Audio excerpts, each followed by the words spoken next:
I'm vengeance.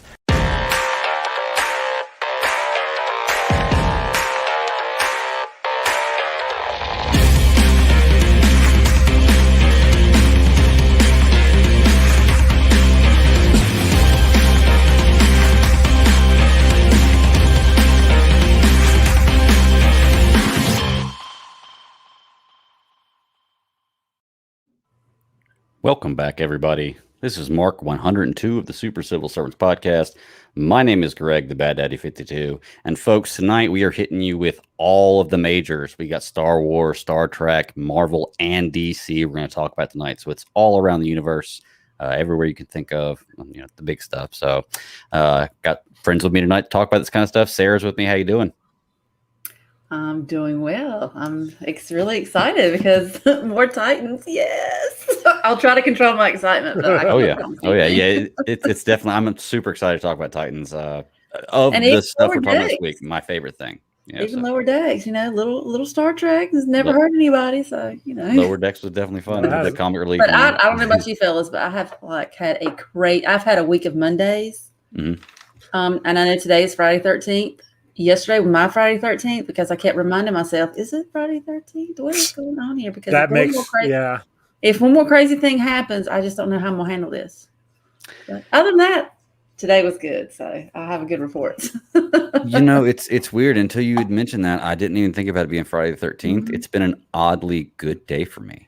Well, every few everything's years, just kind of flowed well today. My birthday falls on Friday 13th, so Friday 13th don't really bother me. Okay, but it's just when today's been hectic for you.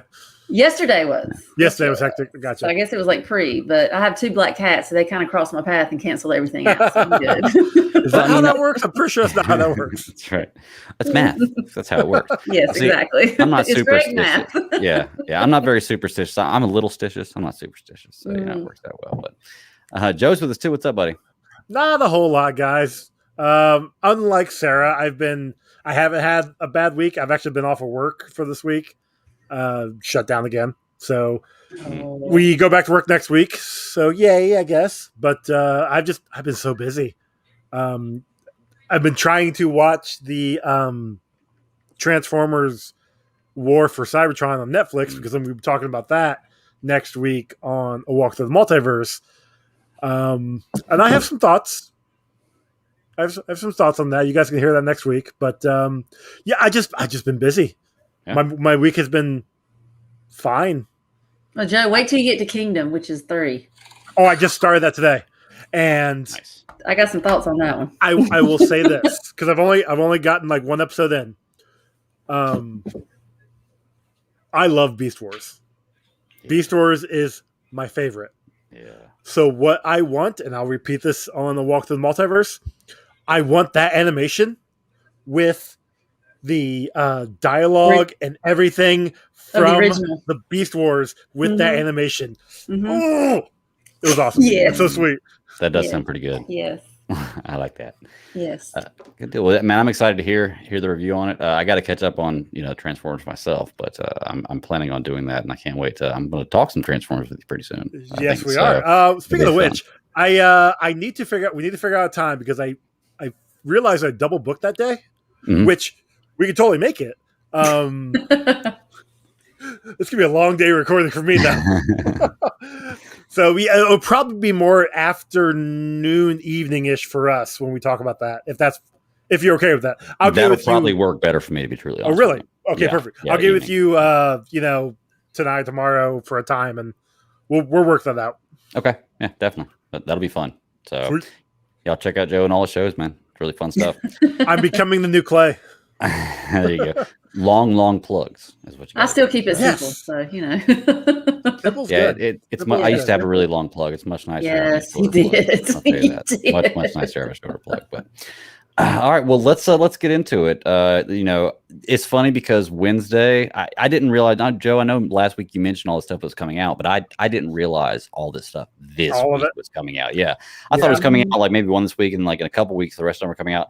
I just wasn't paying attention, didn't realize. We got a lot of stuff this week because I know Wednesday I was like, okay, we got Bad Batch, and then I don't know what else we're going to talk about. I'm going to watch some more Attack on Titan. I'm going to watch some Demon Slayer. We'll talk about some anime, and then Thursday I found out that Titans had dropped and that Stargirl had dropped, and I was like, okay, cool. And then Friday I found out that What If had dropped, and Sarah talked about Lower Decks, and I was like, well, shit. So I spent the entire day watching content, which, don't get me wrong, it's been pretty fun. You know, I decided on a 3-day weekend, I was spend the first day relaxing and get double up on work tomorrow. So, you know, today was my relaxed day. I got to watch a lot of stuff, and we got a finale for The Bad Batch. Look, I'm just going to start out by saying this was the most anticlimactic finale I've ever seen in my life. This was a 2-parter. The first part was really, really intense. I really enjoyed it. I was like, oh man, I'm psyched for the finale. I was so disappointed with the way this ended this week. Now, here's a question with that. Are you disappointed because you knew a second season was coming?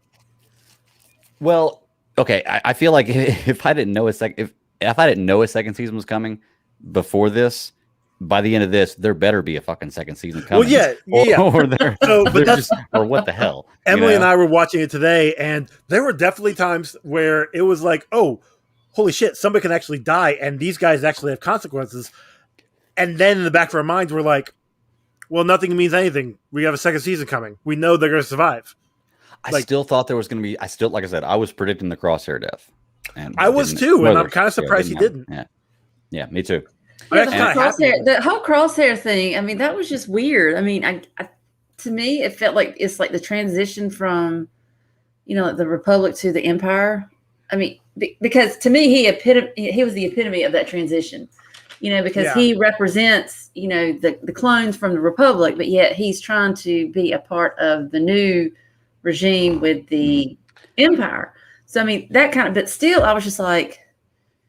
I don't know. Something still didn't make sense to me because I'm like, okay, dude, either you in or you out. I mean, why are you? Well, it seemed like he's in on the ploy. Right. Well, let's break that down a little further because that's actually one of my biggest issues with this 2-part ending right here and the way they ended it. Because in the first episode, they will have you believe, and they make it out to say, and they even, you know, Crosshair mentions it, you know, it's more of a you guys left me thing than a I want to be a bad guy thing is what they're portraying in the first episode. In the second episode, like Crosshair literally says to, and I wrote it down, literally says to Hunter, he says, you take things too personally. The Empire's doing what it has to do. Well, dude, that's exactly what they did for you. You took things too personally. They had to leave. They wanted to come back for you, but you took it too personally. So for me, I was like, well, they just completely undercut the argument they had in the first. It's like a walking contradiction. In the first episode. Yeah, exactly. It's like you feel like, you know, the Empire's doing what it has to do, and they're killing who they have to, and they're leaving who they have to. Left because they had to. Well, what do you think happened the first time around? Like, these guys left because they had to. Like it was what had to happen, and they were coming back. Episodes, it just made me feel like it's like what Crosshair been butt hurt throughout the whole thing. That's what it seems like. Yeah. I'm like, okay, you're supposed to be this badass, you know, and now you're gonna be like, oh, well, my feelings were hurt. Y'all left me. Right. But I'm like, dude, seriously, what? I get why he was pissed. You know, he it's his family, it's his friends, it's who he's known for his whole life, and they left him. Yeah.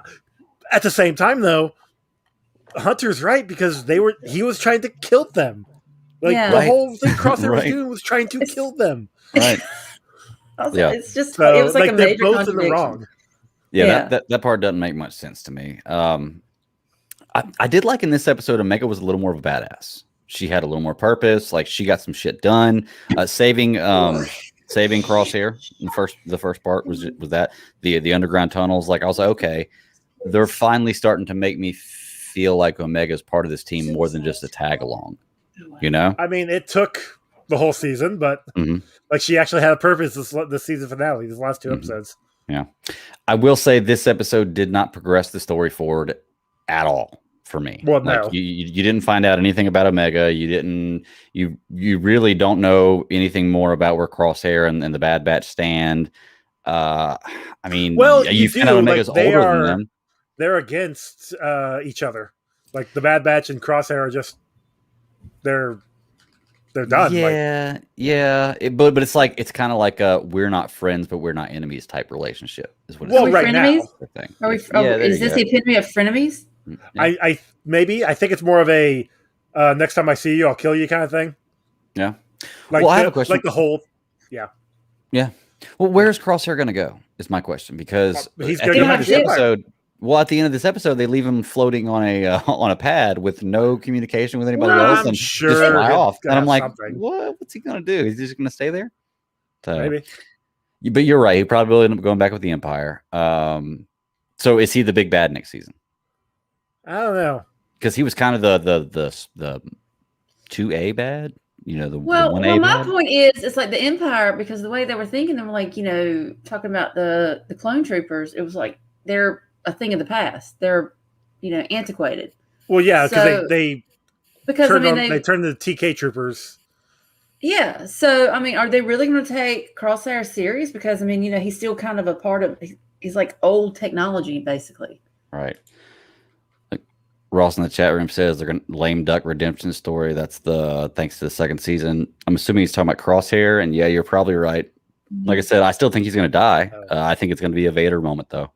He's going to sacrifice himself at the last second to save the Bad Batch when he's been fighting him the whole time and have the epiphany, right at the perfect time.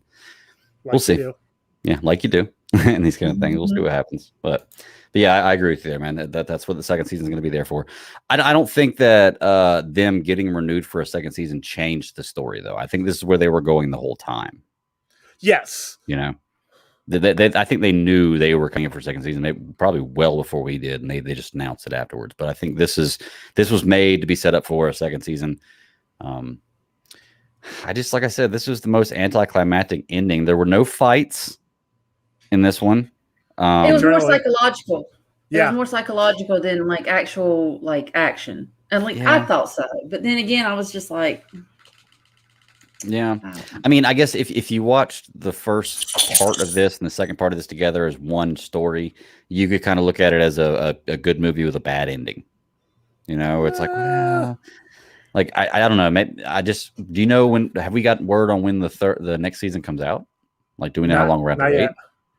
My guess is probably hit summer or fall of next year. Yeah, that's what I was thinking too. It seems like things about a year apart are kind of the standard now.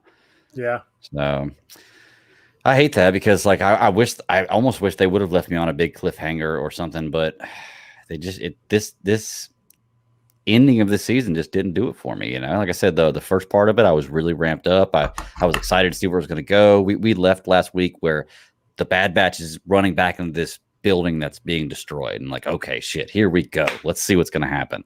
Yeah. And it was a cool escape story, but other than that, it just didn't do it for me. Anybody else? Nah, I got nothing. Yeah. Bad Batch is done. It was fine. It was fine. Yeah. Yeah. Bad Batch is done. We're going to come back to it whenever it comes, whenever it comes back on, obviously, because it's Star Wars. We got a lot of Star Wars between now and then, though. I think we're going to have, obviously, Mandalorian come out before then. We also got the Book of Boba coming out, too. Yep. So we got a lot of Star Wars between now and then. So if this wasn't your cup of tea, it'll, you'll have something to cleanse your palate here in a little while. Because I think most people overall enjoy Mandalorian. Everybody's excited for Boba Fett. So yeah, it'll be fun. And it's Star Wars. We're going to watch it regardless. Yeah, absolutely. We're going to watch it. They've got my money already. So, okay. Well, let's talk about, Joe, what was it you said you had? Stargirl and Stargirl. I haven't watched Stargirl, and what you watched What If too, right?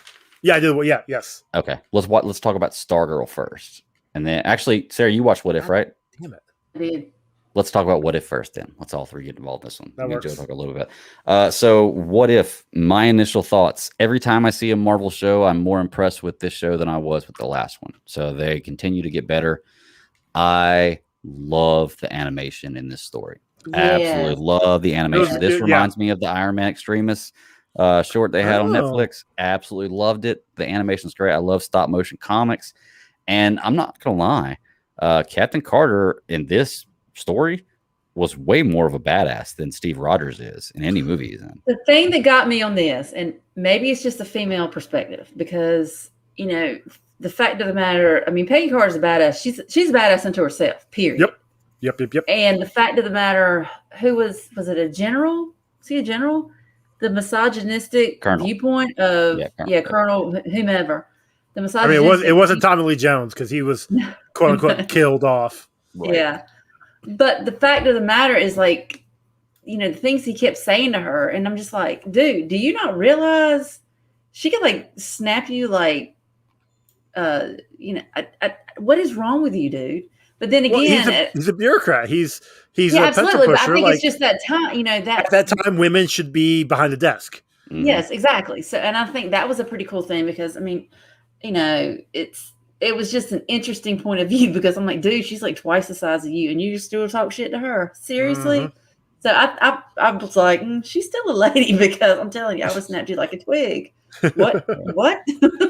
But I mean, I just thought that was an interesting foil of like I said, the whole what if situation of you have a strong woman that, I mean, and like I said, she's strong in her own self, whatnot, but then she gets the serum, so now she's more of like a superhero. And right. Bradley Whitford, that was the voice of the that particular character, but it was just really interesting, and that's what I kind of thought. I'm like, yeah, I know she's gonna be a badass, I get that, but it's just still she's a badass, and you still have the male viewpoint of you're still gonna talk shit and think, okay, go sit in the corner and just let be a good little girl and let the boys play. So I thought that was interesting, but still. Yeah. Well, I did love by the end of the episode, though, that dynamic had changed where at the very beginning in the first little conversation she's in with them, she's like, you're lucky to even be in here because she's a female. And towards the end, when they're having the meeting, the powwow before the mission, she says that to him, you're lucky to even be in here. And I was like, okay, cool. Yes. I like how they turned that around. Yes. So. But, and I also love Steve, even though he was still his little dinky self, he was still the hero. So to he was the first Iron Man. Yeah. Which is pretty awesome. He was Stripe, basically. But that's exactly. Yeah. But the point is, it still showed that he had this huge heart, and he was still this huge hero, regardless. And I mean, I think Peggy, she was the same, regardless of her taking the serum or not, regardless of Steve taking the serum or not. It just goes to show how big. If you're a hero, you're a hero. It doesn't matter, even if you are wearing, Iron Man suit, if you're in the, but I mean, it was just a really interesting viewpoint because it still came out to the same point. I mean, they were still the same people, no matter, even though the roles had changed. So. Well, I'll be interested to see if in the future episodes, if it's like that, because in this episode, you're right. It seems like with Peggy Carter and Steve Rogers, especially these two, they're kind of interchangeable in that role. No matter who would have gotten that serum, would have done basically the same thing, accomplished the same goal in slightly different ways, and ended up in almost the same spot. Because there are things slightly different, like Bucky Barnes is alive and Steve Rogers is dead now, type deal. But I wonder if they're going to continue that in the future with different episodes. Whereas I don't think they are. I think they're going to open up a world of totally different things of what could be possible. And this is all canon, correct? Allegedly, yeah. Okay. Allegedly. I mean, they said it is, but until I see something that says otherwise, like it's multiverse stuff. So right, the multiverse is a thing now. It could be canon, but you never hear about it in any other form. Correct. But it doesn't mean it didn't happen. So. Correct. Yeah. So I mean, and like you said, it's the multiverse. So it just opens doors to all different types of possibilities. So who's to say that this was, why couldn't it be canon? Because it's a totally different offshoot.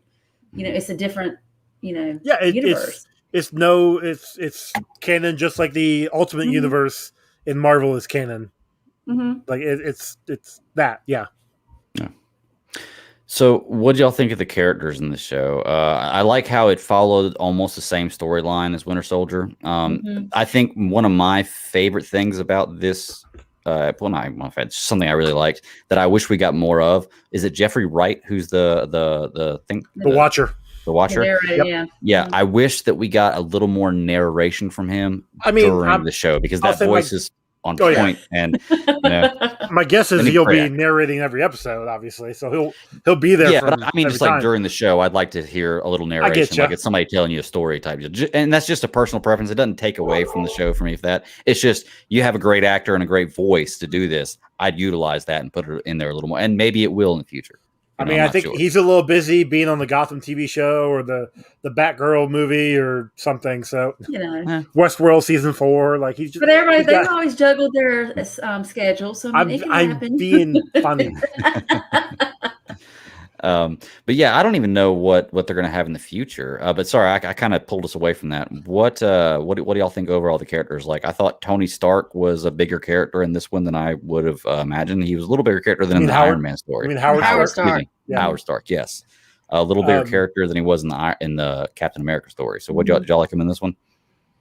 Given that we only had a half hour of time for the episode, I thought he was adequate. He definitely had like more jokey lines. He was more like you would think Tony's father. So like it kind of gave more of Tony's like, okay, this is why Tony's the way he is, because his father was kind of snarky too.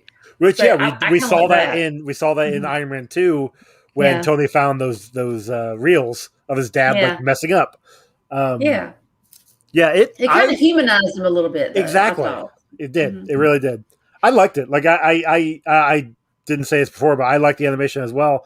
One of my friends, he started watching it and he hated the animation so much so that he didn't finish the episode because of it.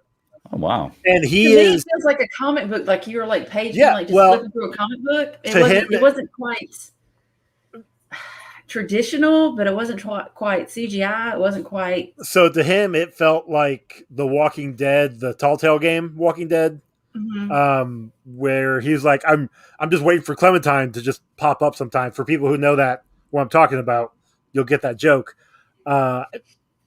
He's done a lot more animated stuff over his life. I thought it was fine. He hated it. Whatever. That's, not everybody has to like every show. Right. But anyway, back to the characters. Howard, I just wanted to point that out because I was busy finishing up that boss. Behind the scenes there, guys, I was playing Zelda as we were starting out. It's whatever.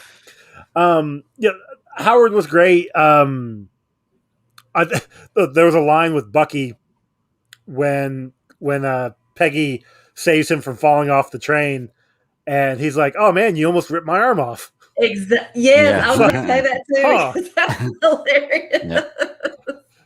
Yeah, little things like that are pretty good. Exactly. Marvel's good for that. Like I said, this show, honestly, I could watch more of this show than I think I could any of the live actions I was seeing before. And I really loved Loki.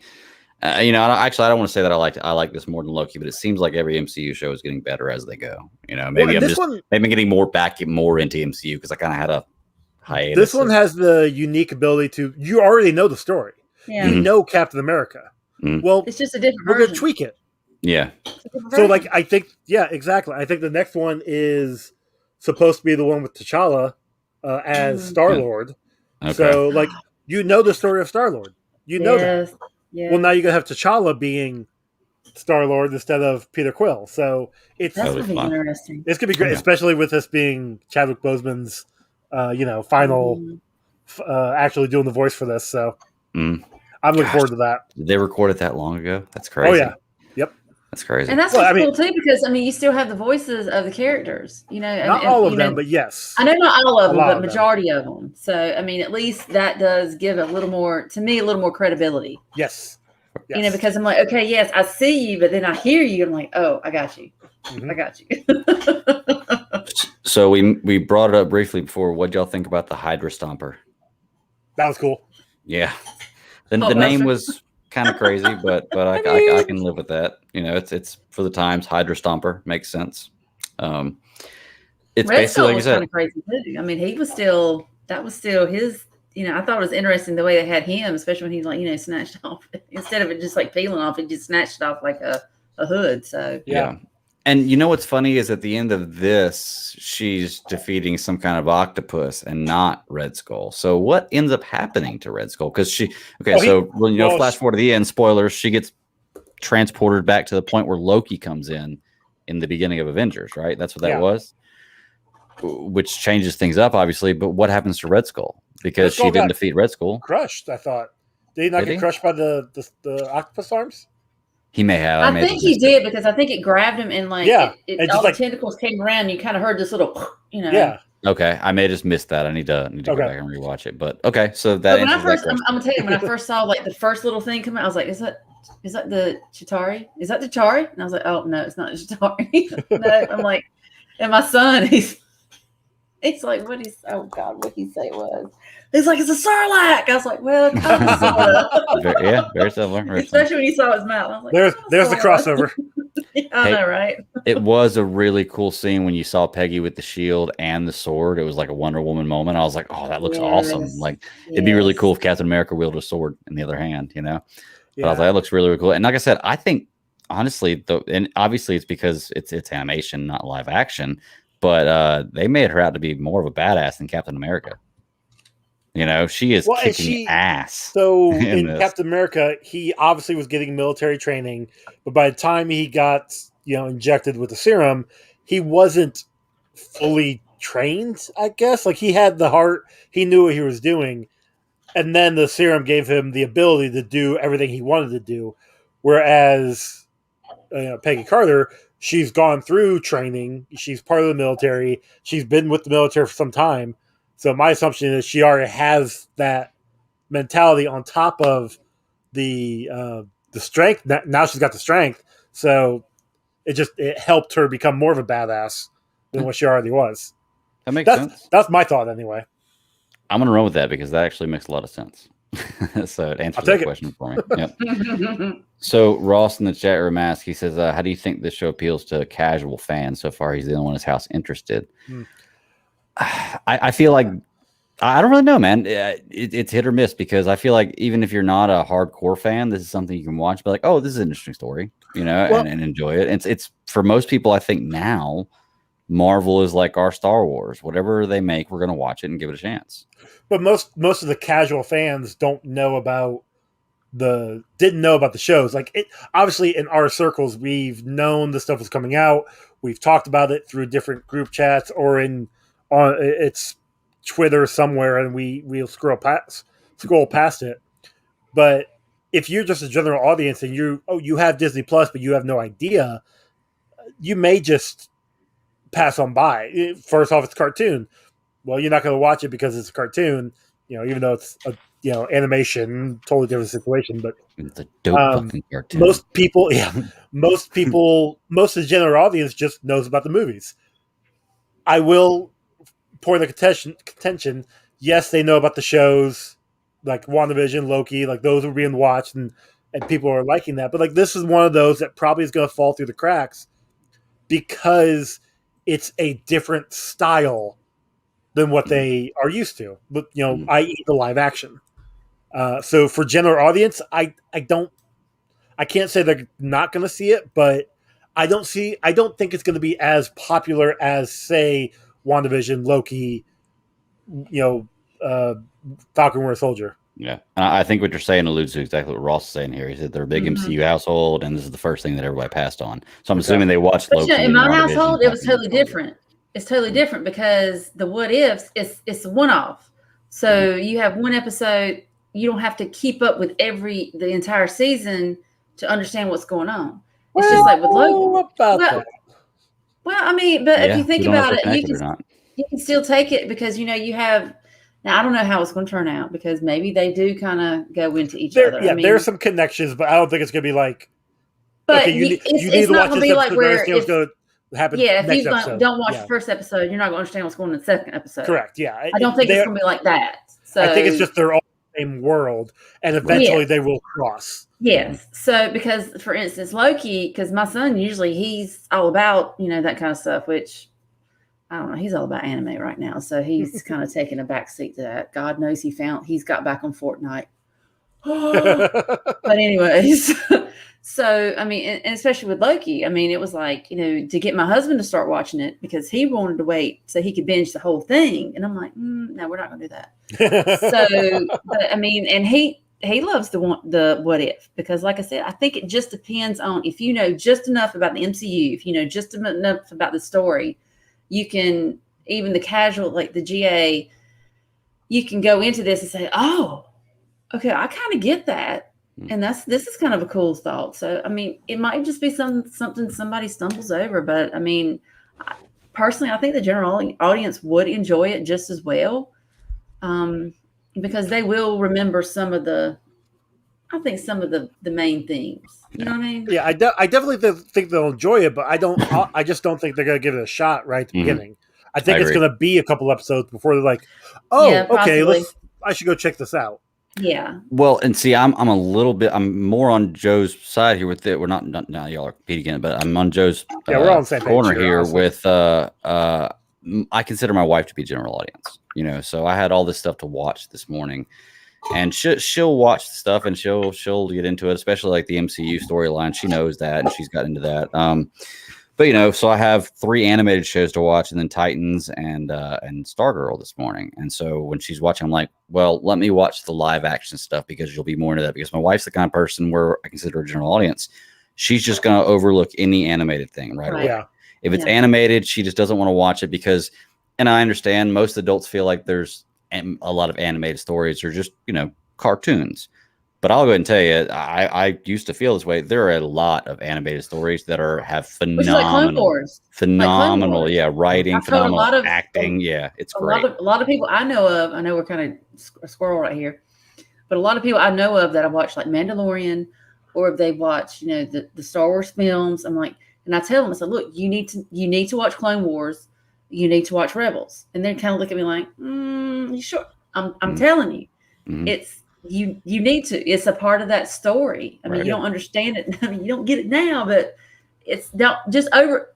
don't get fixated on the fact it's animation, because this is the type of animation. It's not like your typical He-Man, Masters of the Universe, and Smurfs of like the 80s. This is like some really intricate animation. I mean, it's just like we're talking about Bad Batch. When you saw the Star Destroyers, destroying Camino, to me that felt like a feature film.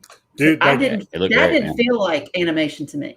No, it was amazing. Yes, absolutely. So I mean, animation's come a long way, and and even I got over that too, because I'm like, animation, like I don't know about that.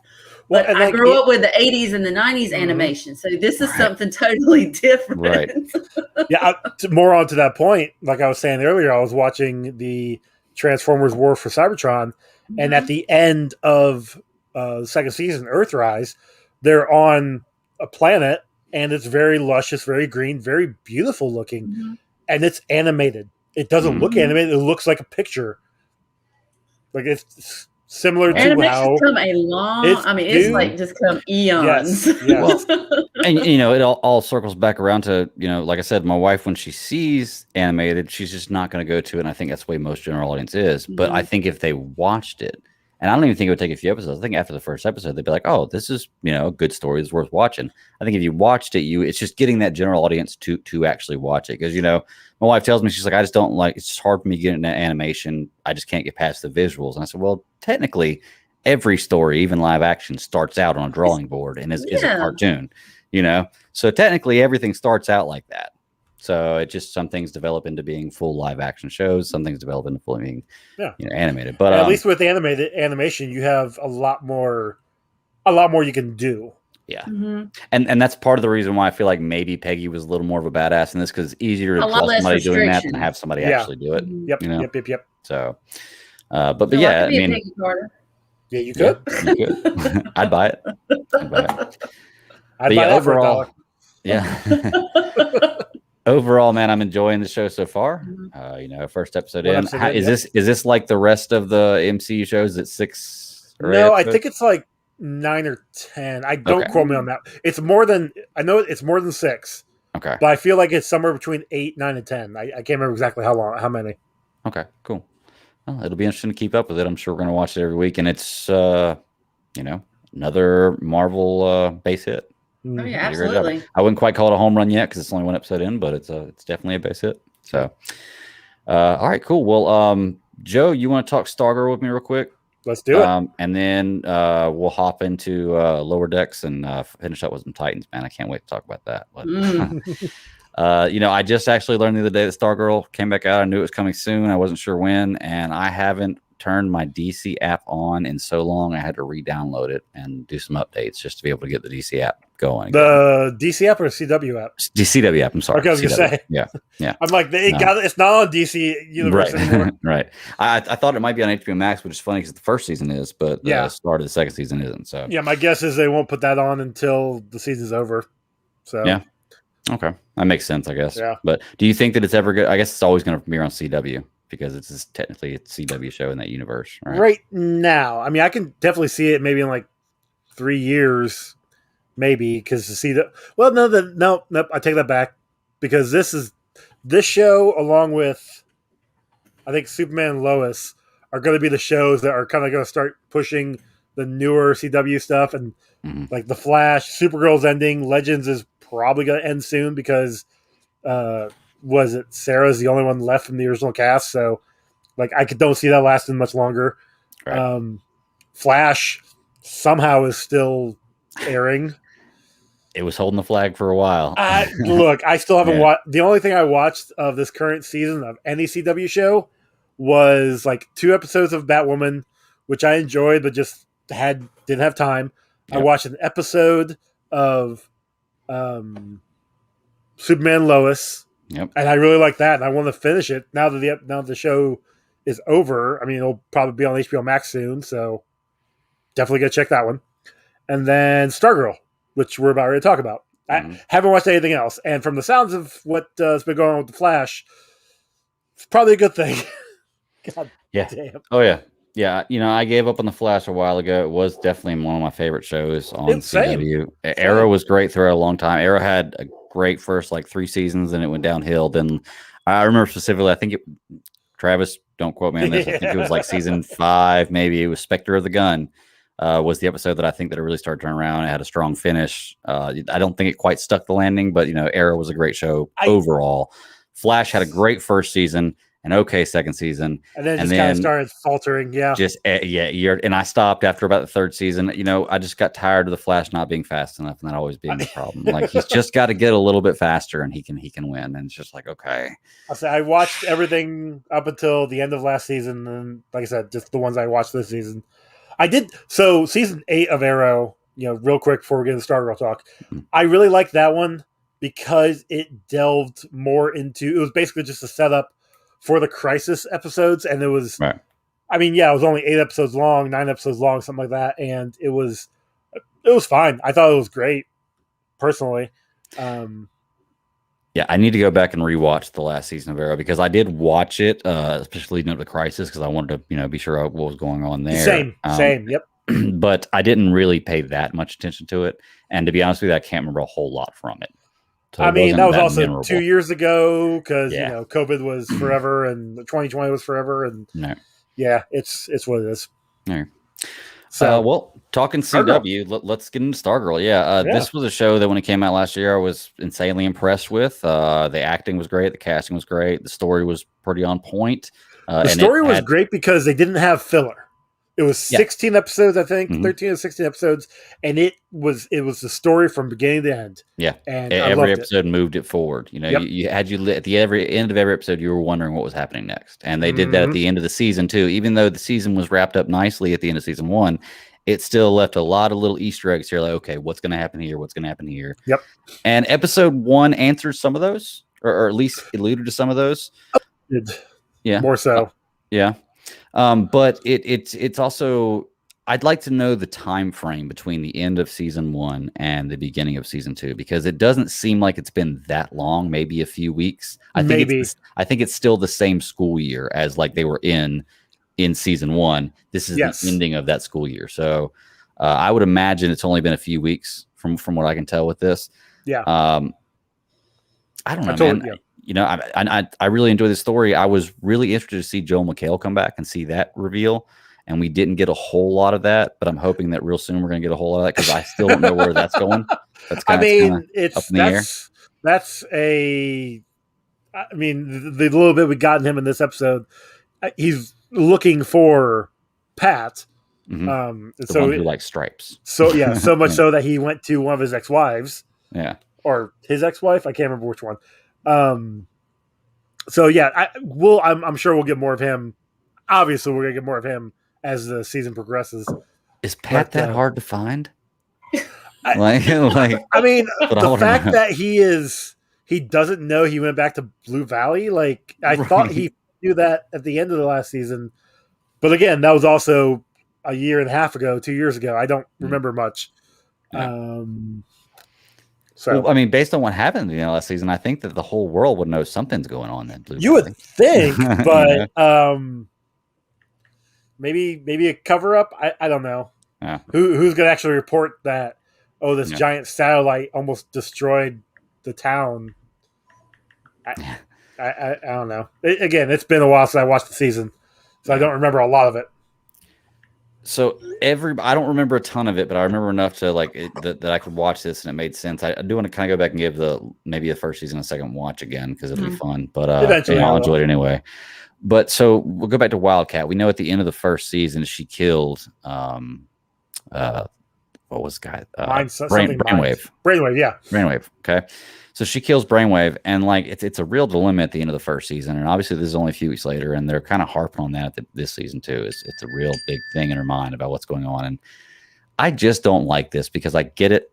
It's a hero killing, it's a kid killing, but it's a kid killing. That's the thing. That's what it's got to be. It's got to be a kid killing because you defended yourself against a guy who's trying to and going to kill you if you don't stop him. And the only way to stop him and save basically the world, everybody, is to kill this guy. It's got to be because she's a kid. Yeah, she even asks Courtney, it's like, what would you have done? Do you think I did the right thing? And Courtney's like, I wasn't there. I don't know if you could have done anything else.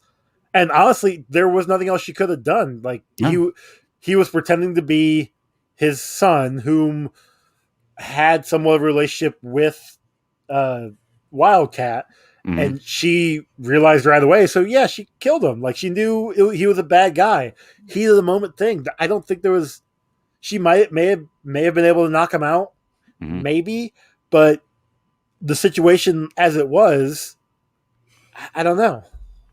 I'm just really hoping it's not something they drag out throughout the whole season. I hope it's something that we get over, we address, we get over, and we progress forward soon. I don't want it to be something that lingers all season. I can see, because obviously all of them are having some issues. Obviously, Yolanda, trying to come to grips with her killing Brainwave. We've got was Rick, Rick, whatever the heck his name. I can't remember. Yeah, with Grundy. Yeah, finding out that Grundy's still alive and actually being nice to him, which I think is a good thing because Grundy really isn't a bad guy. He just was being controlled, sort of. He's a guy you want on your team for muscle. Correct. And then we have Beth, who is going through her parents, finding out that her parents get a divorce, and I think finally realizing it's been there for some time. She just was too oblivious to see it. And then obviously having Chuck, her glasses, Dr. Midnight, not be around, and she's missing that. They're all going through their own things, and then you have Courtney over here who is all like, oh, I'm a superhero now. I gotta do all these superhero things. Let's not worry about school anymore because I'm gonna be a superhero. Yay. Right. I'm definitely gonna watch the end of season 1 before I watch the first episode of season 2. I think that'd be a good idea. Or at least because I feel like there's been so much of a time span. I mean, it's not that I don't remember it, but I just feel like it might help to kind of refresh your memory because there was a lot of stuff that happened at that, the end of the season. Oh, yeah. So, and I watched season 1 and 2 recap of Titans. I still haven't watched season 3 yet, so we'll take care of that. But I watched because I watched both seasons of Titans as well as Supergirl or Stargirl, which I should have watched a recap of that. I watched all those on the DC Universe app. And they got rid of the shows, beginning of 2020? So that's how long it's been since I've seen all those. I couldn't remember anything of what's going on. Yeah. Watching a recap or even watching the last episode of Stargirl is a good idea, Sarah. Yeah. I mean, I feel like because like I said. Oh, you cut out.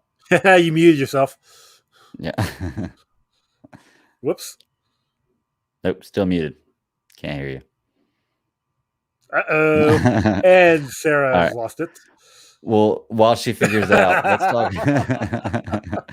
Let's talk about. We were talking about Grundy with Rick, and I think it's funny that so Rick has his teacher fail him, which he legitimately passed that, right? Because he's been studying. I'm saying yes. Okay, there she is. Welcome back. But did you notice that Rick? Did you notice that Rick put out like $78 worth of fried chicken for Grundy? Like and I was like, man, where's a high school get that kind of money? Like, I'm sure. That's actually a good question. Yeah, that's a lot of chicken. Well, and that was all filled to the top, so you know he got 6 buckets and then poured a bucket in each because they never fill that stuff to the top. It's like a potato chip bag. That's right. He the fact that he knows Grundy's alive and is he proved his point at the end of season 1. He beat Grundy. He beat the guy who killed his parents, his dad. And like he has nothing to prove anymore. Like he could have killed him. Yeah, he could have killed him, and he let him go. And Grundy knows this, so I think Grundy will come to their side at some point in the season, like with Rick being helpful to him, and he's hearing the reports on the radio that some bear stole all the syrup at the whatever diner, and then there was I can't remember the other. Yeah, that's actually the joke they said too. And then there was something else that got stolen, some other giant food group, and like he was able to put 2 and 2 together once he saw the footprint. So the tracks. Yeah, but yeah, he definitely, the fact that teacher was like, you got every single answer right, you must have cheated. He studied, bitch. Like what the fuck? Yeah. This is the whole point of being a teacher is to make sure these kids know this stuff. Obviously, if his grades are improving, he's doing what he's supposed to. That's why you're doing your job. What the hell? Yeah. So that was pretty great. But I mean, that's obviously a setup point for him to quit school because the title of this episode was Summer School. I think the whole season, or like half the season, is gonna be summer school because Courtney's getting put in summer school. Rick failed the class, which means he's probably going to summer school. And then somehow Yolanda and Beth are going to end up in summer school. They will. Actually, you know what? Beth is probably already in summer school because Beth is a genius and she likes school. So true. And she's dealing with a lot right now. So. She is dealing with a lot right now. So let's talk about the Artemis flip. Like I thought it was a pretty good scene when they're in the cafeteria. Yeah, and Artemis comes up to her and she has the hockey stick. And honestly, I thought that she was going to take a swing at her too. Like they made it look really good, like she was going to take a swing at her. And Courtney just flips her ass. So I thought that was great. I was like, okay, good deal, nice. What are you doing, Whitmore? What are you doing? I'm trying to hand back the stick to blah blah blah. Oh, I was like, no, you definitely look like you're trying to swing that stick. So I would have done. Well, I probably wouldn't have done the same thing because I can't do that, but I would have attempted to. Just couldn't do myself at least. And then the big, I think the big reveal for this one is obviously the Green Lantern lighting up at the beginning of the episode. Yep. And you really don't know what's going on with that, and then you get a Green Lantern reveal. You do know because if you watch the trailer, it's in the trailer. So I agree. Yeah. Tony put out either a tweet or in the group chat that like he wished that reveal was not in the trailer. I agree. Right. Because that would have been just a good reveal, having Green Lantern's daughter. Mm-hmm. Yep. Well, we heard the Jakeem name again. Yep. We knew that was coming back. Mm-hmm. But I was interested to see the Green Lantern's daughter. What do you think about this direction they're going with this? So I guess inherently she just gets the ring because she's Green Lantern's daughter. In the comics, Jade, which is her name, which I think they're sticking with that, she was actually green and she had powers, just she didn't need a ring. Mm-hmm. So the fact that they show her with the ring and then having the lantern, I think I like better because you really, similar to how, Starfire in Titans is portrayed by a black woman, you really can't have an orange woman as Starfire. Like having the actress for Starfire is perfect and it works great. Yeah. You really can't do a green lady. Like she's going to stand out pretty quick. I don't know. Gamora would say otherwise. Gamora's in space. Yeah. This is on Earth in Blue Valley. Yeah, Kansas. but no, I thought the casting was great, and actually the fight scene between her and Courtney was a great scene. The whole entire time, Courtney is just like blowing up stuff in the house, and I'm like, Courtney, what the F are you doing? yeah. I did think they kind of depowered Green Lantern a little bit, or and here's my thing too: is if Courtney's had this lantern the whole time and Pat had it before that, like, how does she know? One, how does she have a ring? And two, how does she know that she needs to get the lantern to power it up? Like, it's just, I guess it's questions that can be answered. And they will be answered. But my guess is she probably got the ring after Alan Scott, her dad, died. Mm-hmm. Just didn't know where the lantern was, found out, or maybe like the ring had just enough power to like home in on it. Right. Maybe. Although, it was sitting in the JSA headquarters for forever. That's true. Maybe and Courtney and them took it. That's right. It was. Yeah, exactly. It was in there. Yeah. And maybe there was some protection around that. There where she didn't know where the lantern was. That's a good point. Very now that it was out of the JSA headquarters, maybe it had like a homing beacon, and she was able to track it. Yeah. It could be a possibility of just like Courtney, she's just discovered her powers. Maybe. Like she's just so she just found the ring, and the ring had a little bit of a charge left, and it's like, hey, go get my lantern, go get your charger, and here you go. It'll be interesting to see. I want to see what they do with the suit. I want to see if we're ever going to get her into a suit. That'll be cool because we didn't see a suit, and really, it was just a fight scene, and then we didn't hear or see anything else about it the rest of the episode. So, but there was the big reveal at the end of the episode. Who is it? Is it Artemis? No, that was Cindy. Cindy, that's right. That's Cindy Berman. The Dragon Lord's daughter, Which I can't remember what her comic name is, like her fighting name. Yeah, I can't remember either. They mentioned it last year. Yeah, it was the whole thing. Well, anyway, the end of the episode is her, and she's going through pictures of recruiting, I guess, a new ISA, and she's taking this picture, and there's the character that was introduced in this episode that bumped into Courtney in the cafeteria. I noticed that. There was that one, which, and then there's the kid that I think is that they're picking as Akeem, right? Was one of the ones. Maybe, I honestly don't know. And then there was one of the sons of the villains from last season was one of the ones, and then the last one she put down was Courtney's brother. And I was like, okay, cool, because he did mention in this episode that he didn't want to go to school. Shiv, okay, yeah. Yep.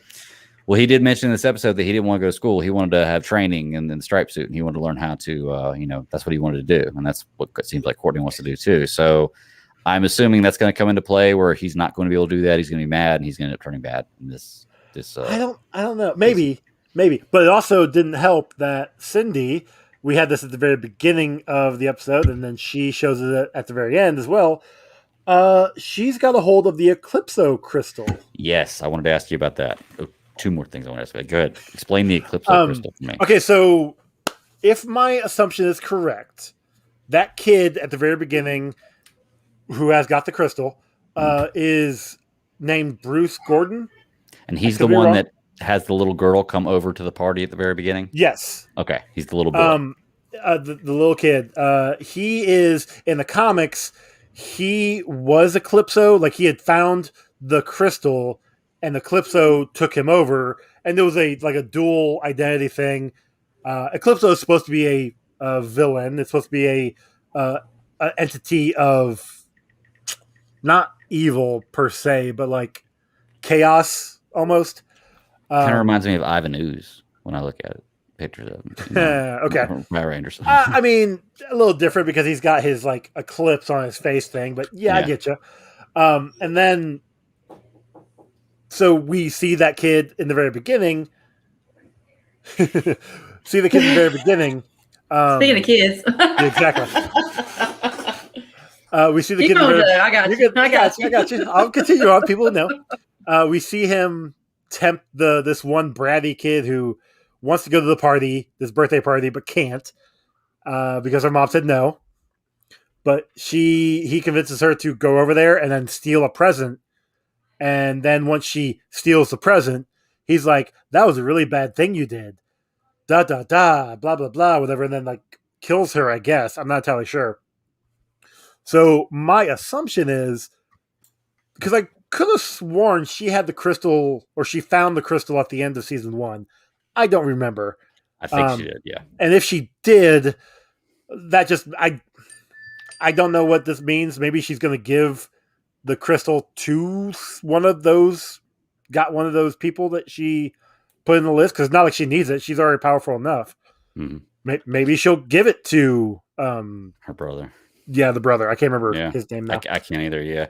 Well, okay. So the only thing I did notice in this episode is, okay, so the very beginning, there's the scene, and you don't hear anything else about it the rest of the episode. It's the little boy, there's little girl on the porch, and the little boy comes up to her and asks her to come to a party, and she says, well, my mom won't let me. And he says, well, I don't see your mom. So she goes up there anyway. She ends up getting killed. As she's walking to the house, she almost got killed. Very, very Pet Sematary-esque. Yes, she almost got killed, but you see the mailbox and you see the name, and it's a name that starts with an I, and I can't remember the name. I should have written it down. But later, when Beth is looking in her glasses, you see that name again. Yeah, it's McNider, not I. Okay, it's maybe MCI. That was what it was. Yeah. MCNID, so maybe you might have mentioned that when I was stepped away for a second. What is that? That is Dr. Midnighter, Dr. Midnight. That would be his daughter, I'm assuming. So, it's just family. That is Dr. Midnight. Okay, cool. So that I guess that's the connection there. That is his daughter that gets killed in the very beginning. Yeah. Okay. Yeah, I knew I saw that name again, and I was like, okay, I got to figure out what's going on with this. But, man, Stargirl for me is right where it should be. I'm excited for the next episode. Yep. This is my favorite DC CW show right now. I still need to watch Supergirl, or I'm sorry, I need to watch Supergirl, but Superman and Lois, because I do too. I saw. I know I need to get back on that one for real, because it's like I binged it when it was on HBO Max. Yes, I binged it. And I was just like, oh my gosh. I saw a clip where they had John Henry Irons in it, and he becomes Steel, and I'm like, why am I not watching this show? I love Steel. So I'm gonna have to. I think the final episode either just aired or is airing next week. So as soon as it gets on HBO Max, I'll crank it out and watch them all. Yep. But I'm definitely going to keep up with Stargirl. Like I said, Awesome's wrapped up. I will say this on the CW app: there is still commercials, and they are annoying, because I remember when Does it still freeze up? Because that's the problem I have. Because it's like it would freeze up. So has it freeze up on me? But I also watched it here. The last time I used the CW app, I was at work, and I don't remember it freezing up there. But that was also like a year and a half ago. Mm-hmm. So, are y'all having problems with your HBO Max account? Because like my HBO Max, only on my TV, not on my phone or anything else.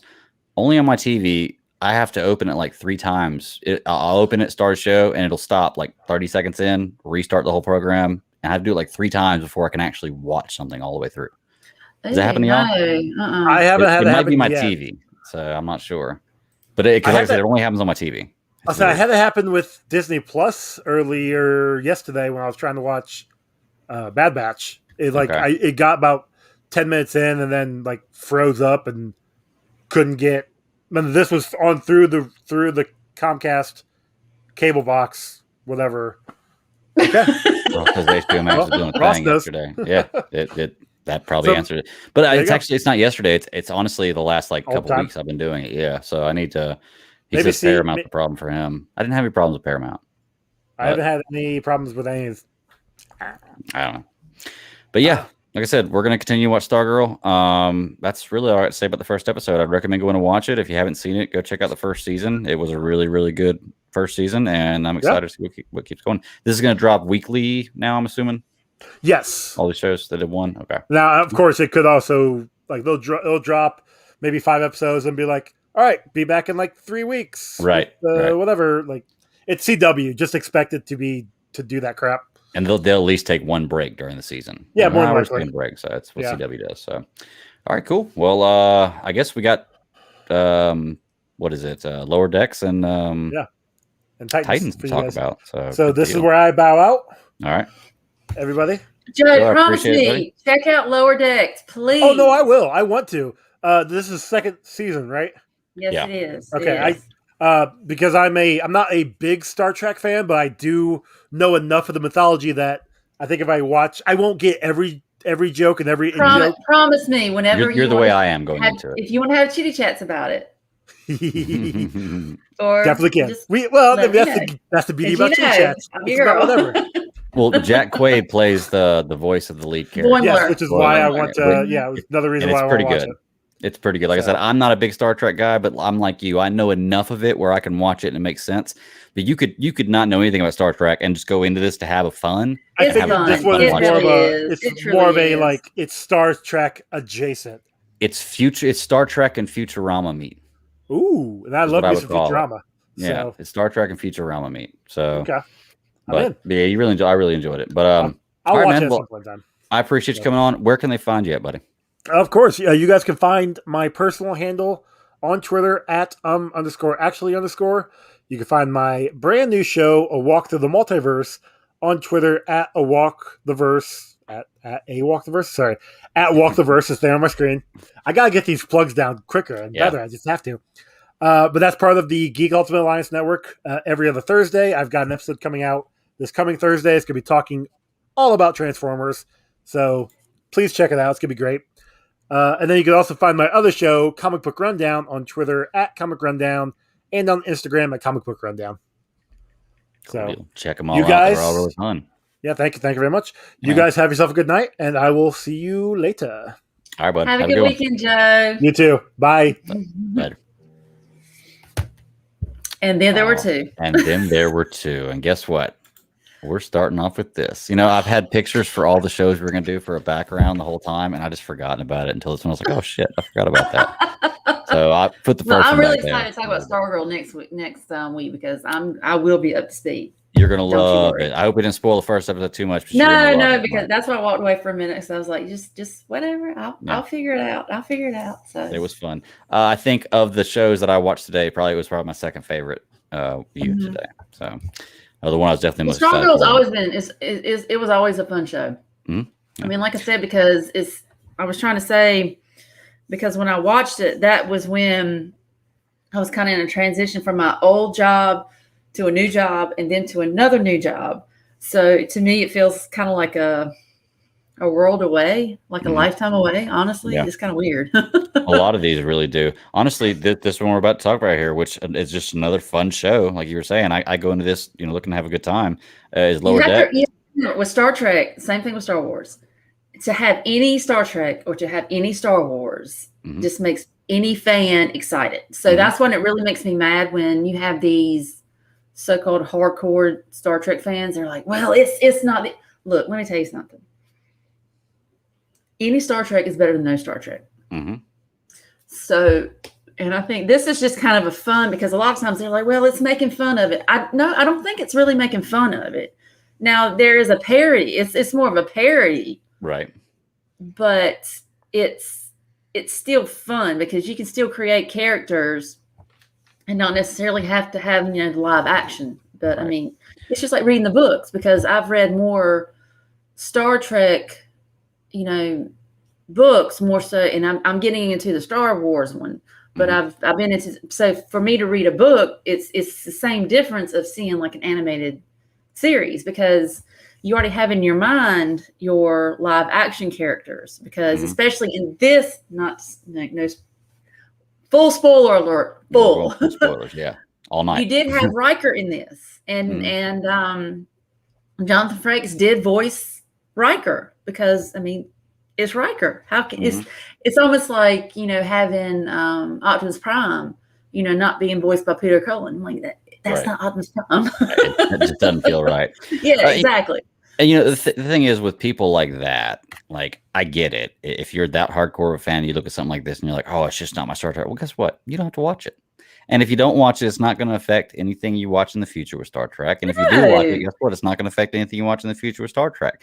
So if you don't like it, it's not a big deal. Just don't watch it. It's just like my husband. He's more Star Wars than Star Trek. Now, he can kind of follow Star Trek a little bit, but I mean, I have to guide him. But he watched this and he was just like, this is just a cool concept for a show. It's a fun show. Because it doesn't matter, because, a lot of shows you always, even with the ship, you always deal with the upper decks. You don't really know what's going on in the lower decks per se. so that's what's so interesting. So you have like these little ensigns, and the ones that are kind of starting out, and they're the ones that are so excited about what they're doing, like the naivety and all this kind of thing. And also, Rutherford, his character is the actual, who was the fella in Loki? I cannot think of his name. The one that had the Infinity Stones in his drawer. Oh yeah, I know you're talking about. That fella is the voice of Rutherford. Oh, okay. And now that you say that, I can see that. Yeah, you can hear his voice because he's a very distinctive voice. Yeah. Ross says in the chat, he says the best thing about Star Trek is that the principles tie it together. You don't need to know anything to jump into anything. Absolutely, and that's true. Star Trek has a certain there's a certain theme throughout, and no matter whether it's the books, whether it's live action, whether it's animation, you still get it. This is Star Trek, and that's what I love about it. I mean, so I not gonna lie, just didn't grow up a Star Trek fan. Just really never gave it a chance. Since I've been a friend with you, you've introduced me to a lot of Star Trek stuff. I love the new Calvin Timeline movies. So they really changed my mind about it. I've watched some of the older movies, and they're good. and they're not my favorite movies. They're good. But then even this right here, I'm enjoying this. So Star Trek is definitely something I can get into and have a good time with. That's what's so funny, because when I watched this, I know you said you watched season 1, episode 1, because you thought you weren't quite sure. Right. Yeah. Well, as soon as they started season 2, episode 1. I saw a Cardassian, and I'm like, oh my God, this is an animated Cardassian. This is awesome, because I haven't seen that. I mean, I've seen the Trills, I've seen, Bajorans and all this kind of stuff. And I was like, Cardassians, they're, not Kardashians, Cardassians. Right. And it was really cool because, and then the way, I can't even think of her name, and I should be, tarred and feathered over that. But anyways, you see the main one, with the way she's dressed, I'm like, she's on a holodeck. This is not real. She's on a holodeck. And then when you see Boimler, he's like strung up. He's like, she's like, what's going on? He's like, all I see is lights. That is a reference. Do you know what that's a reference to? I don't. It is. Now, I'm not like Hines, where I can like quote every single episode. Right. But that is a reference to, there was a Next Generation episode where Picard had been taken captive by a Cardassian. And I think it was with the lights. You might have seen memes about that, but it's like, how many lights? And he's like, he was hell bent on it was like these many lights.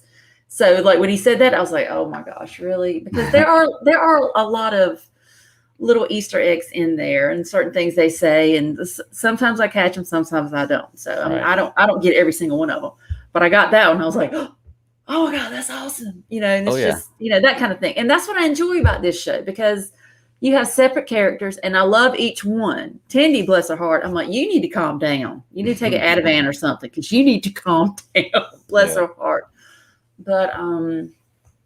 But yeah, that's what I enjoy about it. But I feel like it's a show that you can watch and really not be a Star Trek fan. And I think it would get you to kind of be a fan, but it's a totally different vibe. Right. And I think that's what's so fun about it. Oh yeah. Well, it's a show that definitely, it kind of almost picks on itself, like you does. Does. It does. It's fun in that kind of way. I was just telling Joe, it's kind of like Star Trek meets Futurama type deal. Like that style comedy, and animation and everything. Like you said, I went to go watch the first episode of season 2, and I accidentally rewatched the first episode of season 1, and I saw it, and I was like, man, they're going with the exact same storyline. I couldn't remember everything from it, but I was like, I remember the storyline in season 2, and I didn't get it. The only benefit to doing that was that after I realized it and I went to go watch the first episode of season 2, there's a line in there, Rutherford, where he's the cyborg, right? Where he's going on a date with Barnes. Yeah. And he's like, oh, I'm going on a date with Barnes tonight. And somebody's like, she's so hot. And I can't remember which character says that. And the character's like, wait, have we done this before? Yeah. It's the exact same scene in the first episode, like down word for word, everything. The exact same thing to do. Oh, you're going on a date with Barnes tonight. Oh, she's so hot. And I was like, okay, so because I watched the first episode, I realized that little callback they had, But if you hadn't watched the first episode, you would have never picked up on that, or unless you just remembered it, which I doubt a lot of people would. Very, very small thing. But I thought that was kind of cool that it called back to something on the first episode like that, and it was just a repeat of the exact same thing, exact same scene. I was like, okay, cool. But the thing about this show, and it tickles me every time I watch it, is the opening sequence. It's like basically like the title sequence. So when you see it, because anytime you watch a Star Trek franchise, it doesn't matter, because it's like you've got Enterprise, you've got Voyager, and then you've got Next Generation, because you see the ships going throughout space. Well, this one trips me out, because anything and everything that happens is wrong, because they're going through like an asteroid field where the asteroids are like bouncing off their hull, or they come up to the Borg ship and then they see the Borgs shoot, fire at somebody, and they're like, the ship you can see is like, nope. You know what I mean? So I was like, like I said, it is a kind of a parody, because it's not perfect, and that's what I love about it. Because I mean, the characters are they're so real. To me, they feel more real. It's more like, especially with God, yes, I'm like kicking myself in the rear that I can't think of her name off the top of my head. But for some reason I can't either. Yeah, I know, right? I know Boilerman Rutherford. I just can't remember her name. I know, right? It'll come to me. But anyways, and so she has this, relationship with her mom. And of course, I mean, I knew off the bat, I was like, yeah, her mom, that's the captain. That's her mom. It is what it is. I mean, it's, whatever. But I just love the fact that it can kind of, Beckett. That's right. It's Beckett. Beckett. Yeah. You got Beckett. And then, I mean, and she. Mariner, they call her. Yeah. Yes. I just love her, because she's such a Klingon. She has such Klingon, like, just the whole honor, all that kind. She just all balls out. I love it. And she's like, I don't care. But she has the biggest heart, but she will not admit to it. Well, she's the perfect combination with Boilerman in this show. Like you need the yin and the yang. You need and like both of them Boiler, together. He's more of like, your perfect cadet. He's almost like Wesley, but Wesley with more of anxiety attacks. Yeah. But he's a great character, man. Jack Quaid does a great job with that. Oh God, he does. And all I can do is see his face whenever I hear the character too, but does a great job with that character. Absolutely. So it's really going to be hard for me to watch, like, what's it, The Boys, the next season of The Boys, because I'm like, all right, Boimler, calm down. But it's really great. I mean, they have like Jerry O'Connell as what's his name? Oh geez, why can't I think of his name? I can't think of any names. It's just crazy. But he was the one in this episode. Commander Jack. Yes. So he was the one who comes like, because he's always like, the perfect.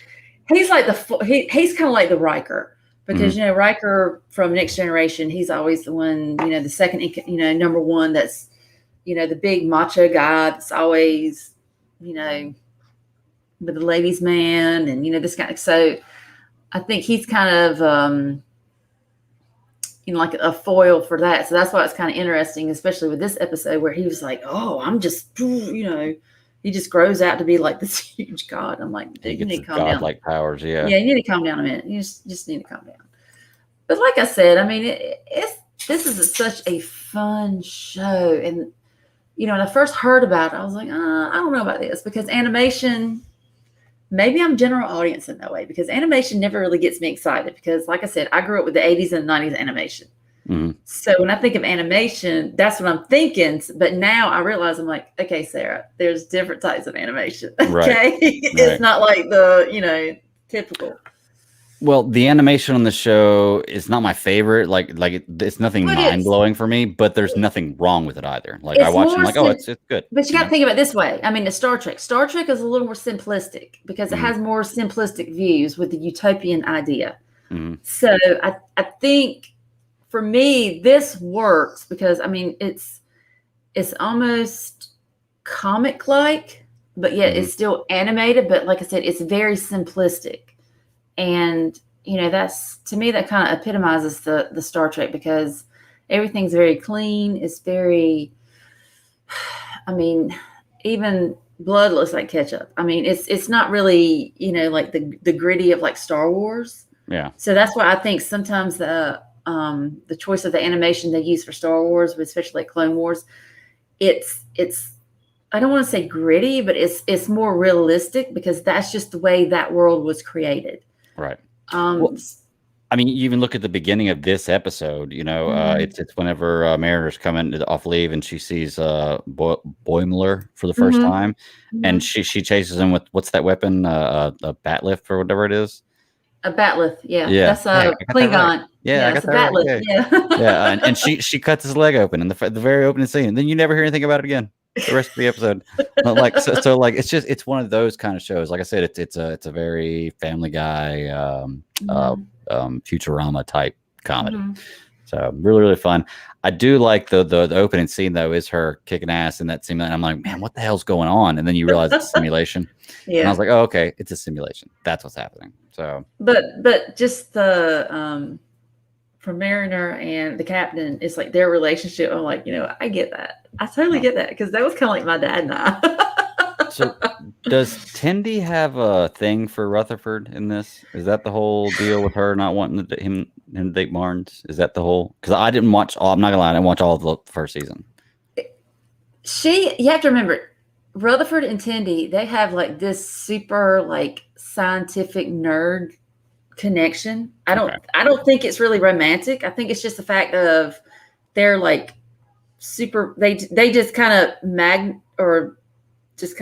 they're like magnets to each other because they're so alike, and it's. I think it kind of flirted with a little bit of them having a relationship. I think they're so naive. It's not going to work. It's kind of like a brother sister type situation. Yeah, now, I could be wrong. Rutherford's definitely naive. yeah. But Boimler and Mariner, those two, if you go back and watch season 1 throughout, those two are an absolute trip. I mean, oh yeah, like I said, their combination is perfect as far as their attitude. Absolutely. I mean, it's hilarious. It's like you've got Boimler just trying to be like the perfect cadet, and like the perfect officer, and then Mariner's like, dude, for real. I'm trying to get kicked out, and I can't even do that because I'm too damn good. Mm-hmm. I mean, it's hilarious. It's absolutely hilarious. Oh, yeah. So I like the full of that because I feel like it still has the Star Trek theme, like the underlying, but it kind of makes a little more lightheartedness to where it's not as. It's definitely not Picard, to put it that way. Yeah, it's definitely not Picard, but it's a little more fun, and I think that's why a lot of diehard Trek fans, maybe that's what they have issues with because it is a little more lighthearted, and it does kind of make fun of a few things. It does kind of make fun of a few situations. They may take some Easter eggs and either blow it out of proportion one way or the other. But I still think it's a fun viewpoint because it's just fun. I mean, take it for what it is. It's fun. It's fun Trek. That's the issue. Is taking it for what it is, and I can get it. I guess if you're a hardcore fan, and you think this maybe is making fun of a universe that you love. That's fine. Whatever. And really, I'm a hardcore. That's what I'm saying. I mean, it'd be the same difference if you have somebody that's a hardcore Star Wars fan, and say you make an animated series. Not like Clone Wars. Blue Harvest. Do what? Blue Harvest. Yeah, exactly. That didn't bother me. But that's what I'm saying. It's like, why not have a lighthearted series? I mean, you don't have to be hardcore 24/7 or something. I mean, there's different, and I look at, and I've told you this countless times. To me, any Trek is better than no Trek. And it's like Star Wars. To me, any Star Wars is better than no Star Wars. And you guys will argue it down because, there's certain things I like that you guys didn't. Yeah. But there's certain things I didn't like that you guys like. So, I mean, and there's nothing wrong with that. That's the beauty of it. It's like opinions are like assholes. Everybody's got one. So. Starfish. We say starfish now in the show. But yeah. Well, hey, check it out. We're going to continue to cover some lower decks. I'm gonna try to keep up with it. Is it weekly drops for this? I believe so. I couldn't tell you today because I just I'll have to look and see exactly what day because 9 times out of 10, it's not till Thursdays or Fridays that I really catch up on things. So yeah, that's kind of the same way I am too. So yeah, so cool. It's like it could be Monday, Tuesday, Wednesday. As long as it's by the end of the week, I'll catch it. Or just run or come across it by accident. I mean, either way. Exactly. And it's only like 23-minute episodes. Yeah, it's less than 30 minutes. I mean, it's like I said, and I think that's another thing, some diehard, they might think it's fluff. I mean, take it for what it is. If you don't like it, you don't like it. I mean, nobody's gonna sit there and hold you down with your eyeballs open to watch it. I mean, seriously. Everybody likes a little fluff sometimes, Yeah, you gotta have some lighthearted fun every now and again. You gotta be able to laugh at yourself. All right, well, let's move on. Let's go to the final thing for tonight. And honestly, what I'm the most excited to talk about, obviously, the for me, what I've watched, the most exciting thing I've watched, and I'll go ahead and say it. I think the first 3 episodes of Titans, they've knocked it out of the park. I've loved it. It's been great. I love some of the way they've changed some things up. Well, they've represented other things really, really well. And just overall, so far, season 3, I am highly impressed. Really excited to see what's happening next. Just give me some overall thoughts, Sarah. What do you think? Well, first of all, after seeing the trailers, when you see the first episode, you're like, okay, well, it's following the trailer like really step for step. So it's like basically trailers like the very first 2 minute, a minute or two of the actual episode. Yeah. Because you're like, is it? Isn't it? What is this? What? So it's like, is this really gonna happen? Yeah, it happened. But oh yeah. The thing about these first 3 episodes as a whole, I will say that one, and we'll get into spoilers in a minute because I don't want to get spoilers yet. There is one thing that happened where I saw it coming. And yeah, I mean, because Titans still does have a bit of predictability as far as the storyline goes. Right. But I don't have an issue with that. It's how you get to that is what really makes this series so awesome. The only issue I really had with this is Nightwing. Because when Dick was Nightwing, I'm like, he didn't seem as fluid as he had in the previous season. Okay. Yeah, I mean, he just feels like he's kind of walking around like, you know what I mean? I think the suit was a different suit than we saw. Maybe that's what it is. Maybe it's just that he doesn't have that fluid. Now, when his fight scenes, I'm not taking that away because those batons, I mean, he can swing them like nobody's business. But it just seems like when you saw him, like just kind of like a face-to-face, one-on-one type deal, he seemed very mechanic. I don't know. Okay. I mean, that's a fair argument. I guess I didn't really notice that, but I love the actor they have playing Nightwing. I think he's a great character of the show, so maybe I'm just a little blinded by that. But I also noticed that it looked a little different. I think maybe it's a different suit. Like it's like a. It looks like there's more to it. Like there's more going on.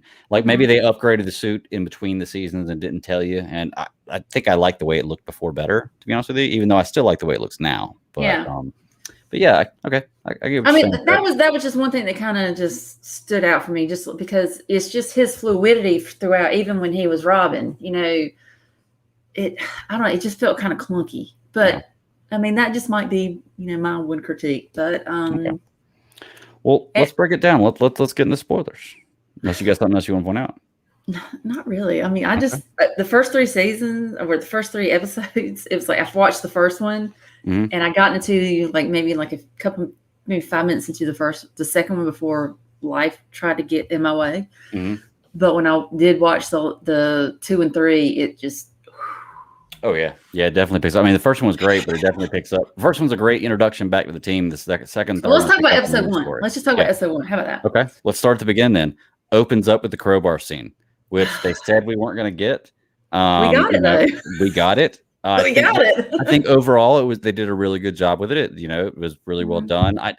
I didn't like the fact that like I said, we're full spoilers here, that he got taken down with just one strike, snuck up from behind. Like I would have liked to seen maybe a fight, like him lose a fight or something, because it just seemed a little unrealistic.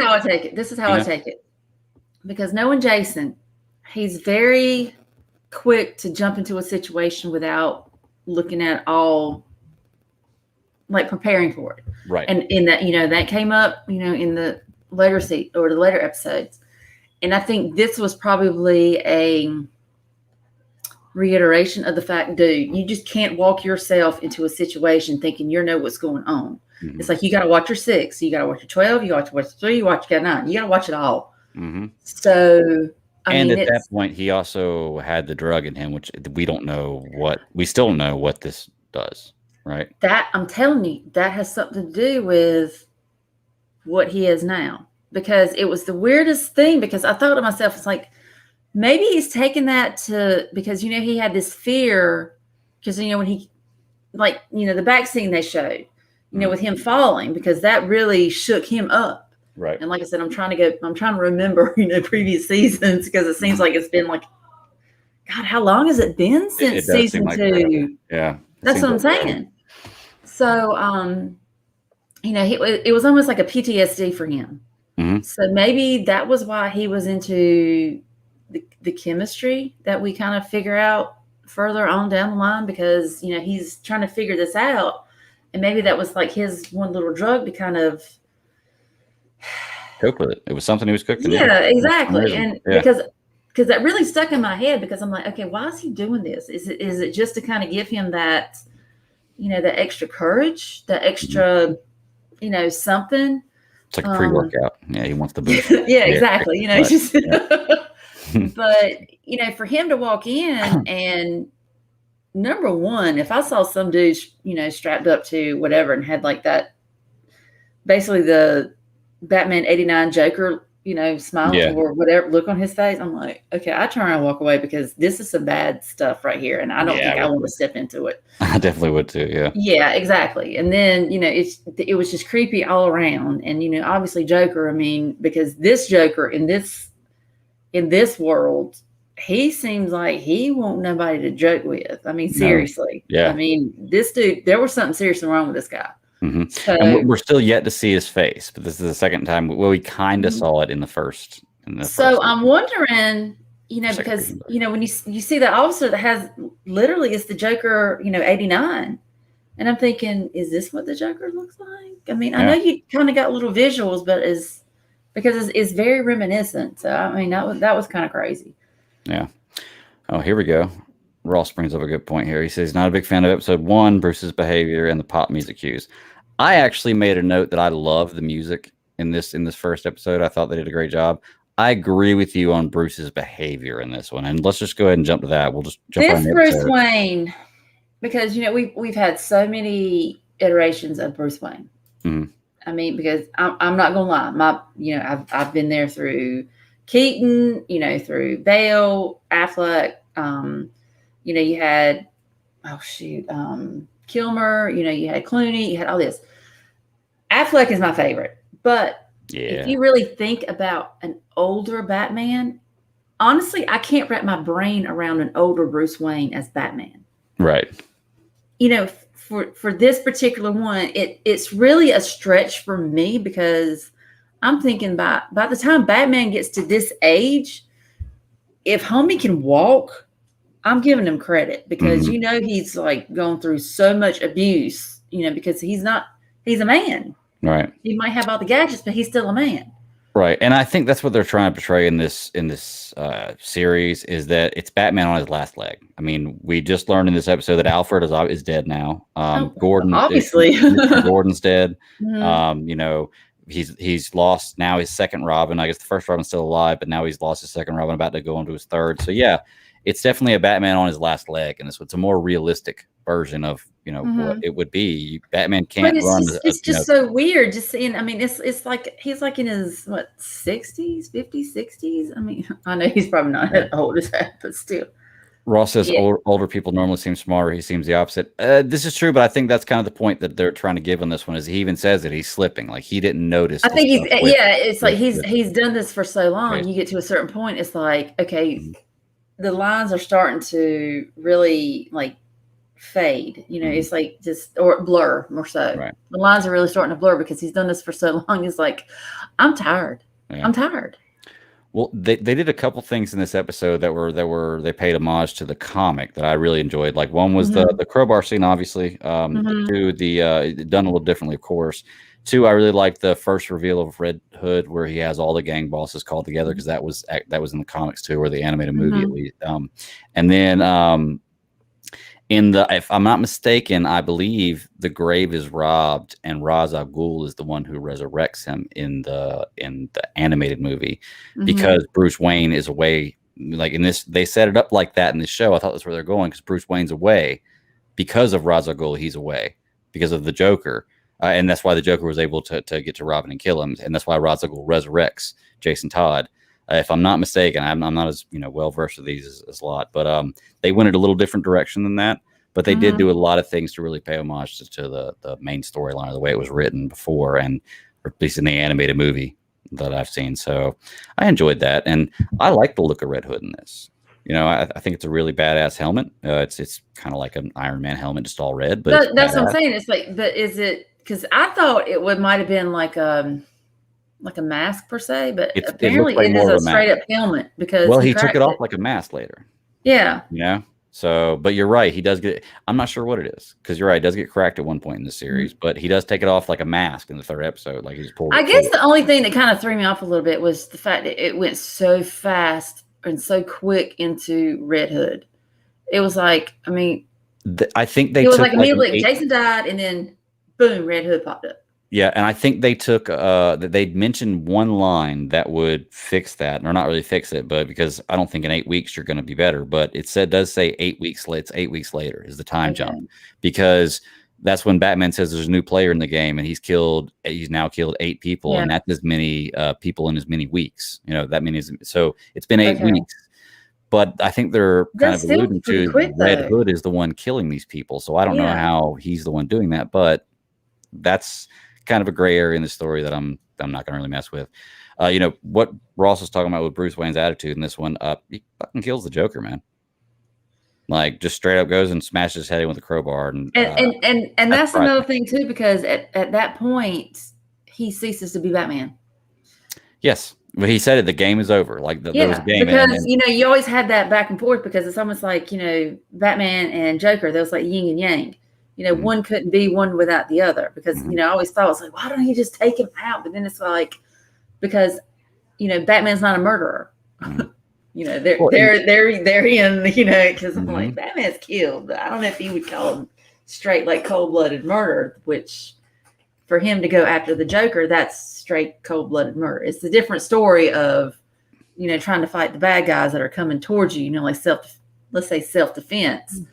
But to actually go out purposely and smash his face in, that's a totally different thing. So that's kind of sometimes. But I mean, think about it. He has it coming.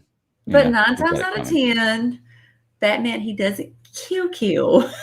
Right. He might maim, but he doesn't murder. Right. Well, Batman's the only character that we keep a kill count for, is what it is. Yeah. And if you're saying that Batman doesn't kill, you're crazy. I'm sorry. You're absolutely crazy. I actually was going to bring that up earlier, because I was watching the What If series and watching how many people were dying in this, and I was like, okay. I was like, but nobody's going to say anything about that. Yeah, we keep a kill count for Batman, but we're not going to say anything about this, throwing tanks and throwing grenades and tanks. And, exactly. Okay. And like basically cut people that just had half of the shield. But that's right. But yeah, there's a lot of interaction with Barbara. You get introduced in this one. I guess we're never going to see her in costume, or we're going to see her in flashbacks, maybe in costume. Possibly. It seems like they would have to. I mean, honestly, because I think it's a waste to introduce the character if you don't. Well, it's not just that, because it's like you get this romantic backstory with she and Dick. So I'm like, at some point, same difference with, when they were talking about, like the first Titans, the first team. So they went back for that. So it may give you a flashback and how she got into the chair. I mean, they introduced a romantic relationship with Corey and Dick at the end in second season, didn't they? Well, they had their fling, I think, before they really knew who each other were. Okay. I seem to remember something like that, but I can't remember fully. Yeah, because they had that probably the beginning of season 1. So okay. I feel because before they realized who each other was, I think it was like just one of those, one night stand type deals. I'm just curious to see how this psychiatrist or psychologist or whomever, I'm assuming he's a psychiatrist since he can prescribe medicine, but because she had a hookup with him, I think last season, I believe. Yep. So I'm curious to see what he's going to do to help her, going forward, because, they still have that kind of dialogue, and she's like, I need some, help. And plus what's going on with her. Right. Because, we know at some point her sister's got to show up. So, and there's a lot of weird things going on with her in these first 3 episodes that we don't really have answers for. When her eyes turn green, I'm like, oh yeah. So just real quickly, what's happening with that? Something is triggering something in her. Is it teleporting her somewhere? When she was standing in the kitchen and she picked up, she was drinking her coffee, and she picked and something happened. She teleported then. And then another time she blacks out. Right. Yes. And so she's having these flashbacks, and was it in the trailer? It seems like there was something in a trailer or whatever that was showing like these scenes where she might have been. Was she like? Did somebody do? I'm gonna have to go back and watch the second season. When they first met her, she was like imprisoned. Like, well, she didn't really know who she was. Right. So that's right. She wasn't in prison. She was just But she was like walking around. I mean, looking like a hooker. I mean, let's go ahead and call a spade here. Yeah. So I'm like, okay, lady, you got this going on. And then I think season 2, did she ghost? I swear I'm gonna have to watch season 2 again, because there's so much stuff that happened that I just cannot remember off the top of my head, because it seems like it has something to do, because these flashbacks that she's having, it's almost like medical procedures she had done, or either it's a flashback to when she came to Earth, or whether she was back on her planet. Right. It's one or the other, but there's something going on. Yeah, and I'm sure we're going to figure that out, because I know she's a big part of the story. There's some kind of story going on with her this season, so we just haven't figured it out. I'm just waiting to see Raven. Yes. I'm waiting to see Raven as well. Maybe next episode, maybe we'll get a little more into that, because I mean, I've seen some, set scenes of her costume, and I'm like, okay, we're getting there. We're getting more to where Well, they've introduced a way already in this series to bring somebody back from the dead. We don't know what it is yet, but we know they've introduced a way to do it. So, and we are almost positive that Wonder Girl's coming back. So. Well, because they always mention, always says like, well, if they can bring Jason back, why can't they bring Donna back? Exactly. And everyone's like, oh, what? So let's see. The only thing, I got 2 more notes about this first episode. One thing, and this happened throughout all 3 episodes, that bothered the crowd out of me, is why does Barbara and Dick think that when they're in the middle of a busy police station, they can just step to the side and talk about whatever they want to, and nobody can hear them? Like, they're talking about secret identities and all kinds of stuff, and just all kinds of crap, just standing there in the hallway, people passing by right beside someone. You just have to remember, bless their little hearts, they think they're in their own little world. That's what it is. That it has to be, because it happens throughout the whole. There's only one time, I think, in the 3rd episode where Barbara says something kind of loud, and Dick looks around to see if anybody heard that, and I was like, dude, y'all been talking like this the whole season right now so far. And then the third thing I want to point out was, I guess we got a Tim Drake introduction. I think so. I felt like that too, because I'm like, because you had this kid, and then when they said his name Tim, I'm like, oh, is it? What? So a guy who loves Robin, very heartbroken. Robin died, very Batman. And, we did see that whenever Robin was going through the Bat computer for Batman, he was already looking for recruits, and you saw Carrie Kelly's name.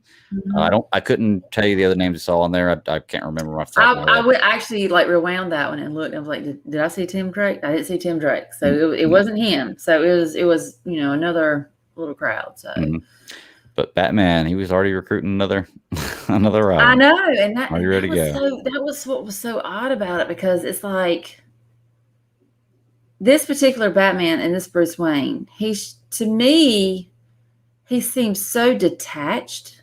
I'm like, you know what? I think the fact that he was so detached is like, I don't really know if I could see this dude in the cowl. Right. Well, and I think they're trying to drive home that point, because that's Dick's entire reason for leaving. They're trying to drive home that point that it's not doing good for Gotham anymore. It's a game for Batman. But what was your thoughts when Bruce told Dick, he's like, be a better Batman? I was like, Batman? Well, they mentioned it, that, him and Barbara are talking about it later in a later episode, that it's just such a kind of a dickish thing to do. And now you've got to fill your father's shoes. And she kind of makes fun of him. She's like, oh, yeah, so you're just going to do exactly what Daddy did. And all right, Commissioner Gordon. Yeah, he says, all right, Commissioner Gordon. And I'm just like, okay, yeah, there you go. So point taken. I mean, but yeah, first episode of the three was my least favorite, but it was still a good episode. Nice introduction to the characters, gives you kind of where the storyline's going, and now we're going to be in Gotham. Okay, the only, like I said, the only issue I had the first episode is Dick seemed so wooden. It was just kind of like, really, he didn't seem like he had the fire. I don't know. Maybe it was just he was tired, or either it was just maybe it's just me because it's. But then again, I'm like, how does this dude just walk up into a precinct? Because I know he had a police background, but he just walks up in there and just automatically like on the crime scene.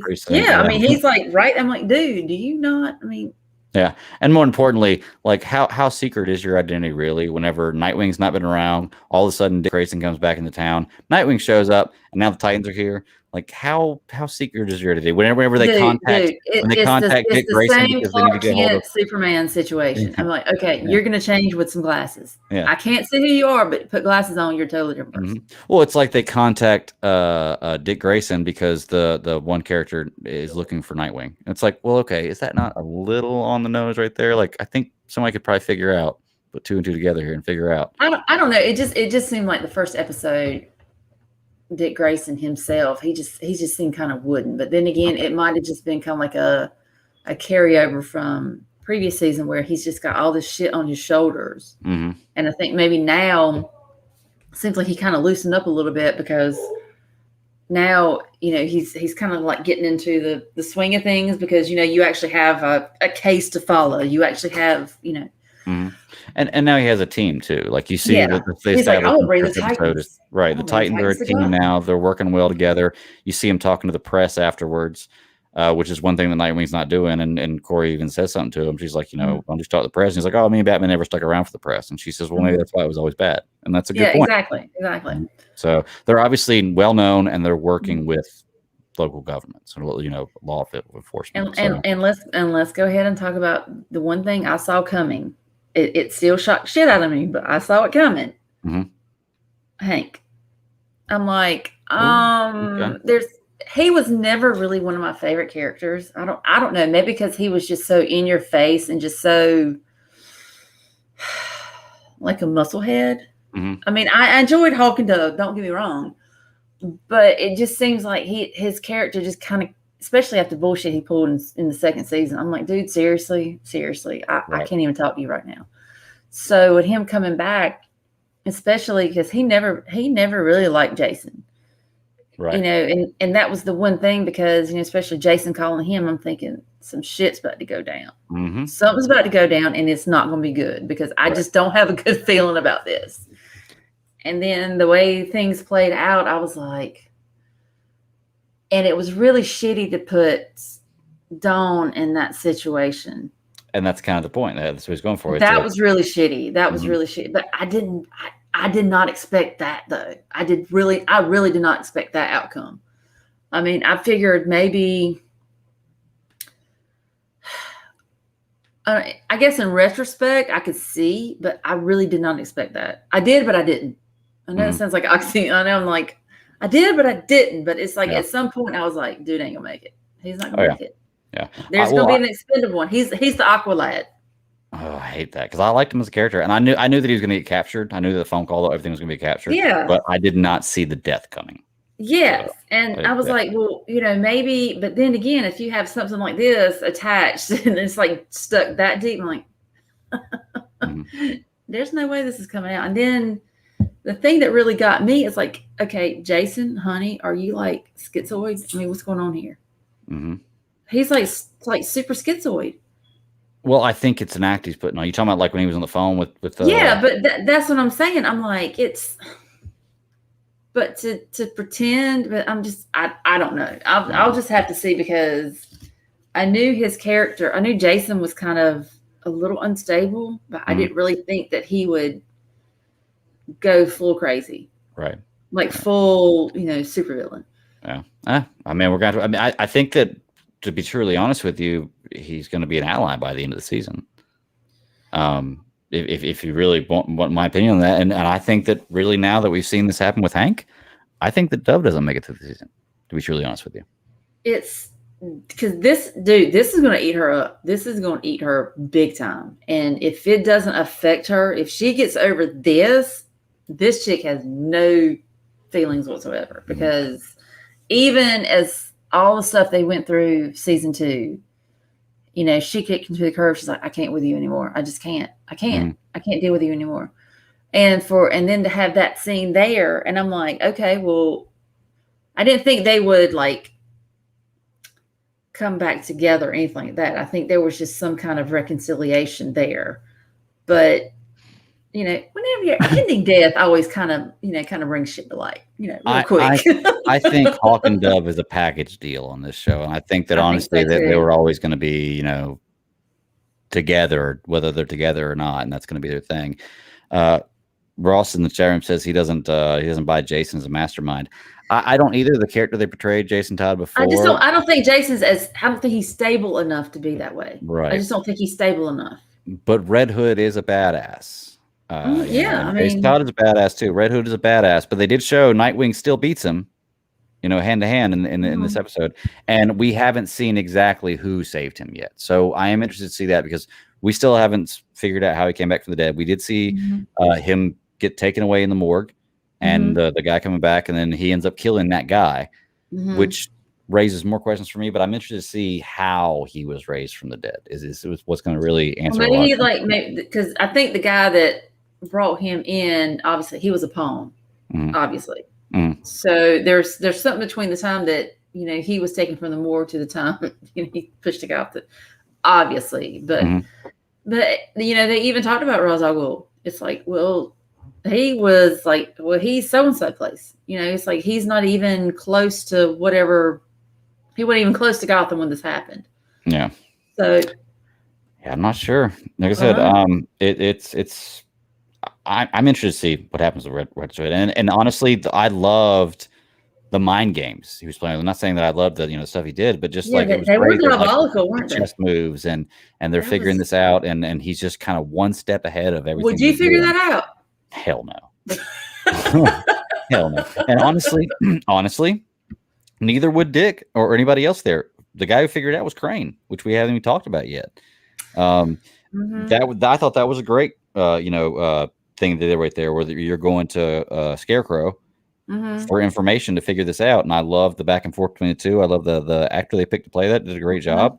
It was just, I love how he got high, just to kind of keep his, the entire time. Yeah, that was his deal, is just give me stuff to get high, and I'll give you information. Exactly. It's like I've got to keep everything at bay, and this is what helps. Okay. But I'm interested to see what the relationship with that in the future is, because it seems like this is going to be an ongoing thing with Dick going to him to get information, which is cool, because I like that. I thought it was a pretty good callback.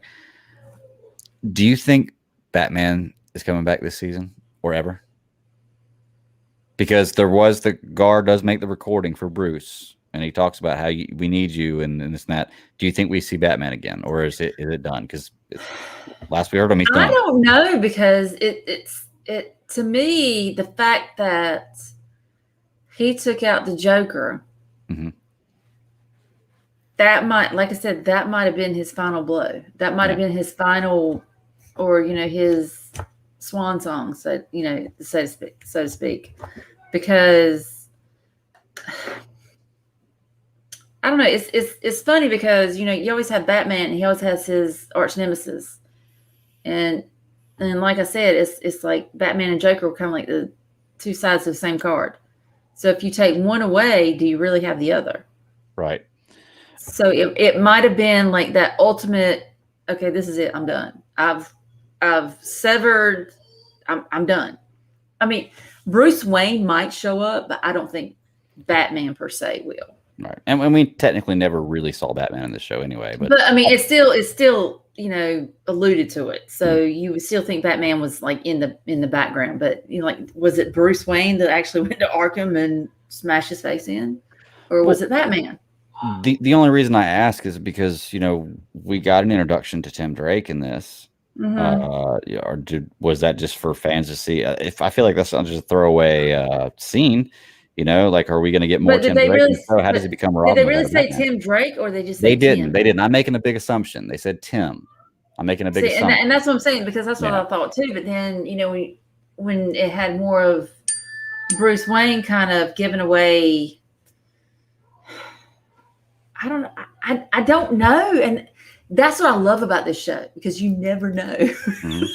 Yeah, and like you said, there's some things predictable. But I mean, it's you could say one thing. It's like,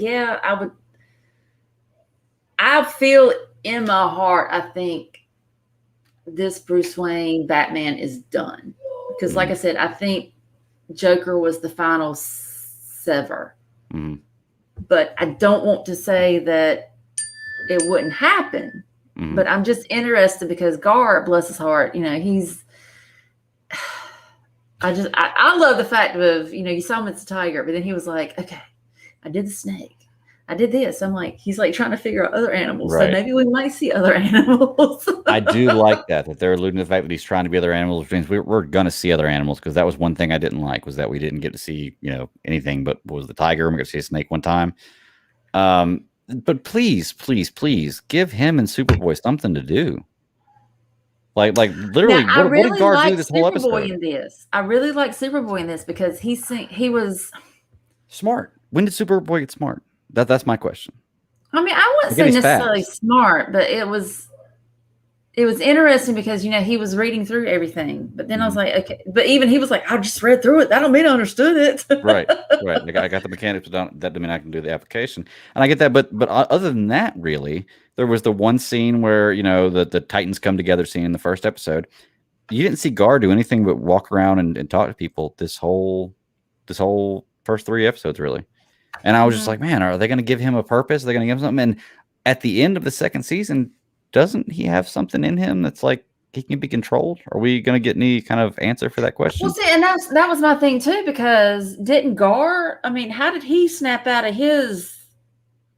I'm telling you, I'm gonna have to go back and watch like a couple. He was released. Remember, he got captured, and they made him into a killing machine in the last episode, in the last season, and then they released him. Was it that late? Was it the chick that was in? Yeah, they just released him. So if I remember correctly, and I think that he still has, because I was like, okay, they're setting something up for next season. Now on their command, he can be a killing machine. So, but I haven't seen anything like that yet. And not to say we're not going to, and not even say that I'm right, because I could be totally wrong about what I remember with this, but I'm pretty sure that was the way we left in the last season. So, but I don't know. I'm enjoying the season so far. Like I said, I kind of hate the thing that happened to Hank. At the end, I was kind of confused. So Jason is telling them that he has the like a dead man's trigger. As soon as he releases it, then it stops the bomb, right? And that's what he has them think. He was saying this would stop it. Right. So, but it ended up, it was the detonator. Right. Because what he put Dawn in the situation of, number one, it was like, okay, if you do this, like you steal the gold bars, bring those to me. Okay, I'll take care of it. Well, she did that. And so then it was like, she's like, okay, well, I did that. Now he's like, okay, well, you've got one more step. At that point, I was like, something's up. This little booger he's gonna screw it all up, because he's not gonna hold his end to the bargain. And so when she picked up the gun, to take, because he's like, I have it right here. If I take my hand off it, it's gonna stop. And then, when she finally pulled the trigger, he was like, oh, my bad. This was a detonator. And it was literally within seconds, because if it had probably been 10 seconds earlier, Superboy would have saved him. Right. Well, I don't know. How would Superboy have saved him? That was my question. He rushed. Oh, that's right. Superboy figured out the thing. Because he got whatever it was, but he to disarm it. I couldn't figure that one out either. But I was like, because they realized it was. That's comic book science. It was Batman. It was Batman tech. So they found like the antidote. So I guess what it would have done, it probably would have stopped it, period, stopped the countdown, or either reversed it or something. But I'm like, you've got a freaking barb in how, even if you snatch that out, That's when you need it, because wouldn't somebody have like some kind of where you can like just beam that bitch out? I mean, what's well, they said that it had sensors on the barb, and whenever too much pressure was applied to the sensors from trying to remove it, that it would trigger it and explode. That's why they couldn't. So even if you pulled it out fast, there'd be pressure applied to it, and it would probably explode. But it was actually a really cool device. I just, Hank, like, how do you not see? How do you not see this coming? Is my point. Like, how do you not see it coming? It's like, for reals. I mean, come on now. Especially being the guy who was going to be the one who wanted to kill him anyway. I had no problem killing him. And that's the thing about it, because it was like he had already made a statement. He's like, if it's between us and him, I'm gonna take his little ass out. Mm-hmm. And then it's like, hey, help me out. It's like, hey, buddy, what's going on? I'm like, dude, you about to get set up so bad. It's not even funny. Yeah. At least we did get to see that nice physique. So yeah, there you go. I was definitely looking forward to that. Let me tell you. Now, they did a good job, with this whole story. Is it weekly now? One episode drops, so we're only gonna get one per week. I think so. This, you kind of get used to it. You get spoiled on the, oh yeah. Then now it's like, damn it, now we got to do a weekly. Seriously, come on. Well, like I said, I have some predictions. I think that obviously Wonder Girl's going to come back. I think that Red Hood is going to be an ally by the end of the season. I don't think Dove makes it through the season. I think that she's punched her last ticket here pretty soon, because I don't think you have Dove without Hawk, to be truly honest with you. Well, I mean, she tried. Right. I mean, like Hawk tried to be Hawk without Dove. Right. And then, that didn't.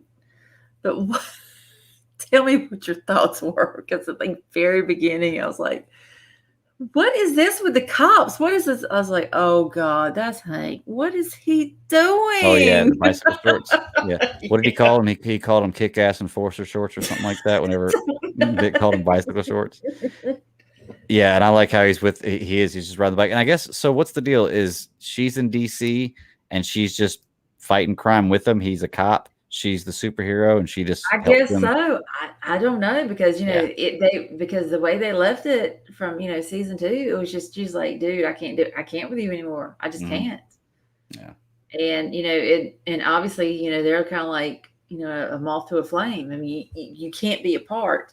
So I'm like, what kind of relationship? Because she goes to Wayne Manor, he shows up, she's like, why can't you call somebody? He's like, sorry, I didn't realize I needed to. My bad. Which is funny, because they just saw each other like a day before, right? I know, and they seem fine together.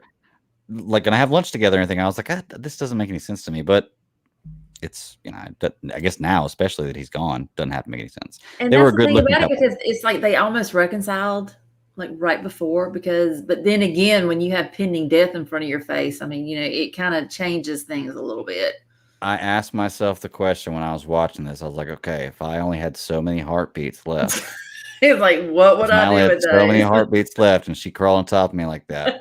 What would I do? Would I just die a happy man? Too bad Nathan's not here right now, because I can tell you exactly what it is. Would I die in 5 minutes a happy man? Would I just say, okay, it's over, let's end it? Well, like, it would seriously run through my mind, like, but.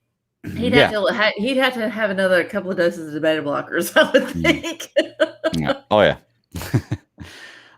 So yeah, we haven't had anything with Starfire yet in that story. I'm expecting something to happen with that soon.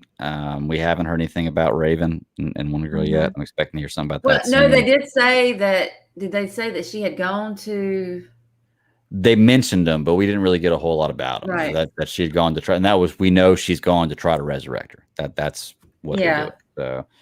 And then of course Gar is kind of pining over while she's gone. Yeah, bless his heart. Yeah, poor guy. He doesn't do anything but sit on the computer and talk to people almost the whole time. He's so sweet though, because it's like, he's about the only one that would think about other, like, who else would think to send like Bruce a message? It's like, yeah. And I wonder if that's going to come back. Like, if we're gonna see something about that, or if that made a difference. Who knows?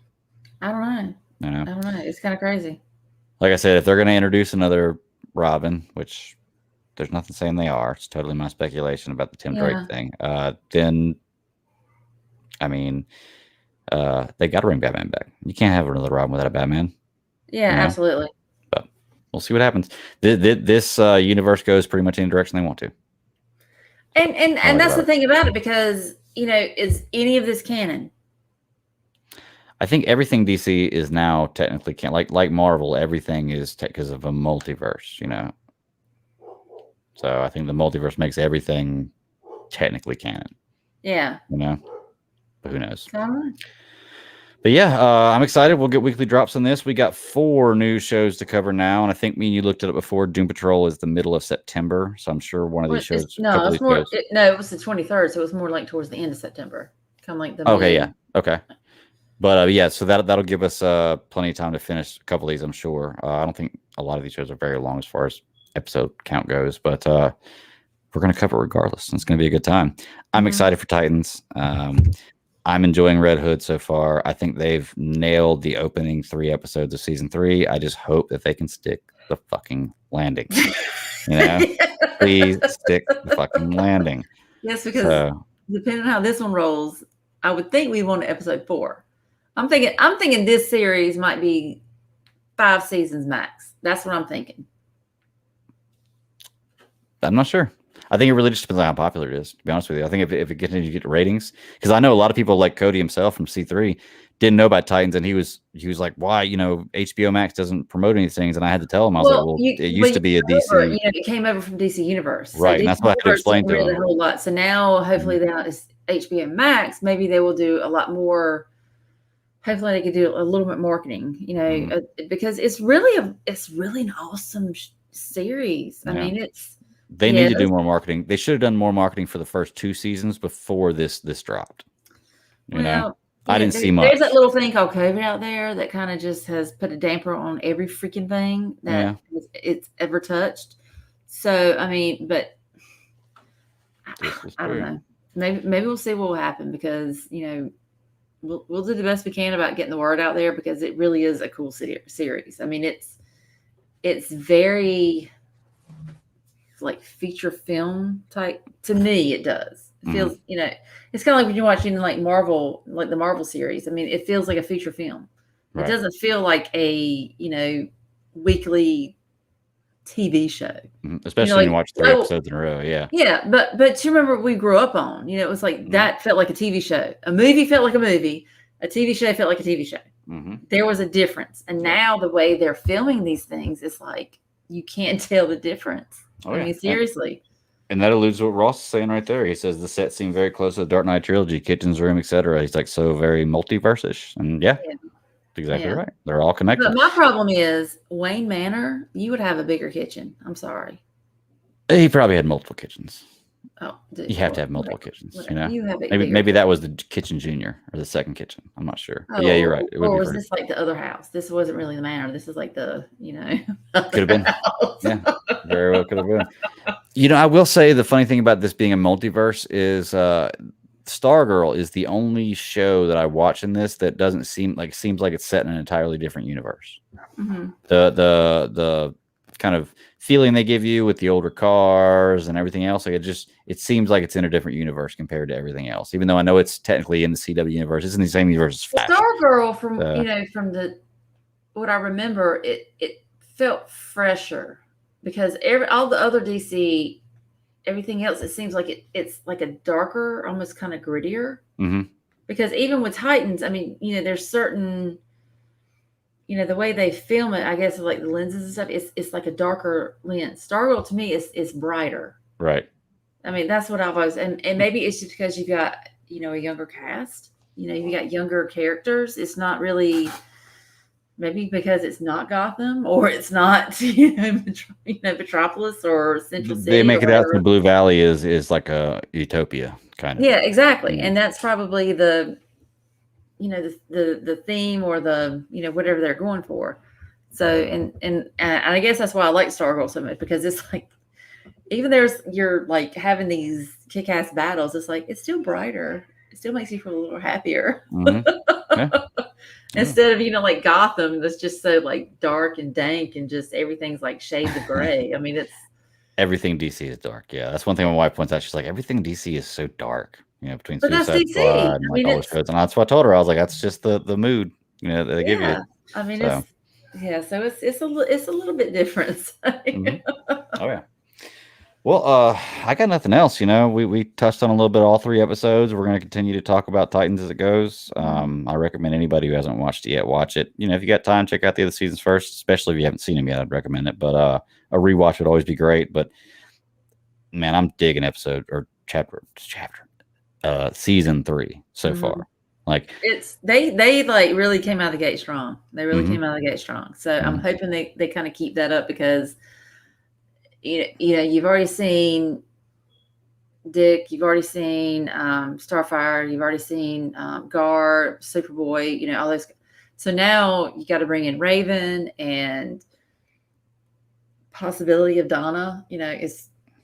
I'm just curious how they're going to handle that. I mean, I feel like she's coming back. I really feel like she's coming back, but it's just how and that kind of thing. So it's because Raven, obviously she went with Donna's body. So we'll just see what happens. Give me a flashback of Barbara in the suit. I want to see that. I want to see a flashback of Barbara in the suit. I feel like they have to. At some point, you've got to. Even with the first 2 seasons, I mean, they did have flashbacks at some point. Right. Because it's like you've got to. I feel like you need to have a flashpoint or a flashback to kind of get you to the mindset that you are now. Right, because this is our introduction to Barbara and Dick together, and they obviously have a long history that we know nothing about in this universe. Which so give me some flashbacks. Let me see her in the suit. I mean, she even said, when I gave up the cow, I was like, oh. Because I'm assuming that when you do this, you would see her and as Batgirl, and you would see Dick as Robin. Exactly. Together. So now, that'd be interesting. You reckon she be in the purple or she gonna be in black? I don't know. We'll have to see. I know, right? So it'd be interesting. Like I said, I don't even know if we're going to see her in suit, but I really do want to see her. So. I would be very, very surprised if we did. Yeah, I agree. It's a wasted opportunity if they don't. So yeah, absolutely. But yeah, we're gonna find out. Like I said, we're gonna keep covering this, and I'm excited. Titans. This was the most exciting show I watched this week, hands down. Yeah, I agree. I agree. It was yes. I'm just like for me to gasp to watch something, it takes a lot. Yeah. Oh yeah. Well, that's it. You want to go ahead and get out of here? Yeah, let's roll next week. All right, cool. Where can they find you at? Well, obviously you can find me here Friday nights. There you go. Yes. And as a matter of fact, I don't know. You'll have to go back and look and see when is my actual anniversary. But I feel like this is my anniversary because Titans is what brought me to you and Nathan. Titans is what brought you in. Yeah, I'm not sure if it was when the first season aired. I know it was when we started covering it, and we were talking to you, and we were like, "Start watching Titans," and you started watching it, and then you had to come and talk about it, and then we just kept. So for me, it's kind of like my anniversary. So I'm like, I'm kind of excited about that. But yeah, you can find me here, and then also you can find me on Twitter at My Little Kitten. When football season starts, I'll join you on C3 Panther podcast because I gotta rep my boy Zilstra. So we crashed their after party tonight. So. I know, right? But for the most part, I mean, I'm just kind of in and out. That's it. But like I said, you can find me on Twitter. Just send me a chat, and I'll talk about anything and everything within reason. Good deal. You can find me at the BatDaddy52 on Twitter. It's my personal handle. At SCS Podcast 1 is the show handle. I check both of those out. And then here every Friday night live, 9 p.m. Eastern Standard Time on YouTube. Super Civil Servants Podcast. And then I guest here and there on different shows. I'm on C3 sometimes. I'll be doing some stuff with Joe and Chris and, just diving here and there, different little things. So I'm all over the place. But yeah, there's a few things I want to jump into because Katie and I, we have a couple of things. We record a little Patreon episode that was really fun, and hopefully, we might have some other things in the works too. So you never know. Good deal. I want to check it out when it happens. So. All right. Well, let's go ahead and get out of here. And I guess until next week, everybody just keep pounding. Live long and prosper, our people. There you go.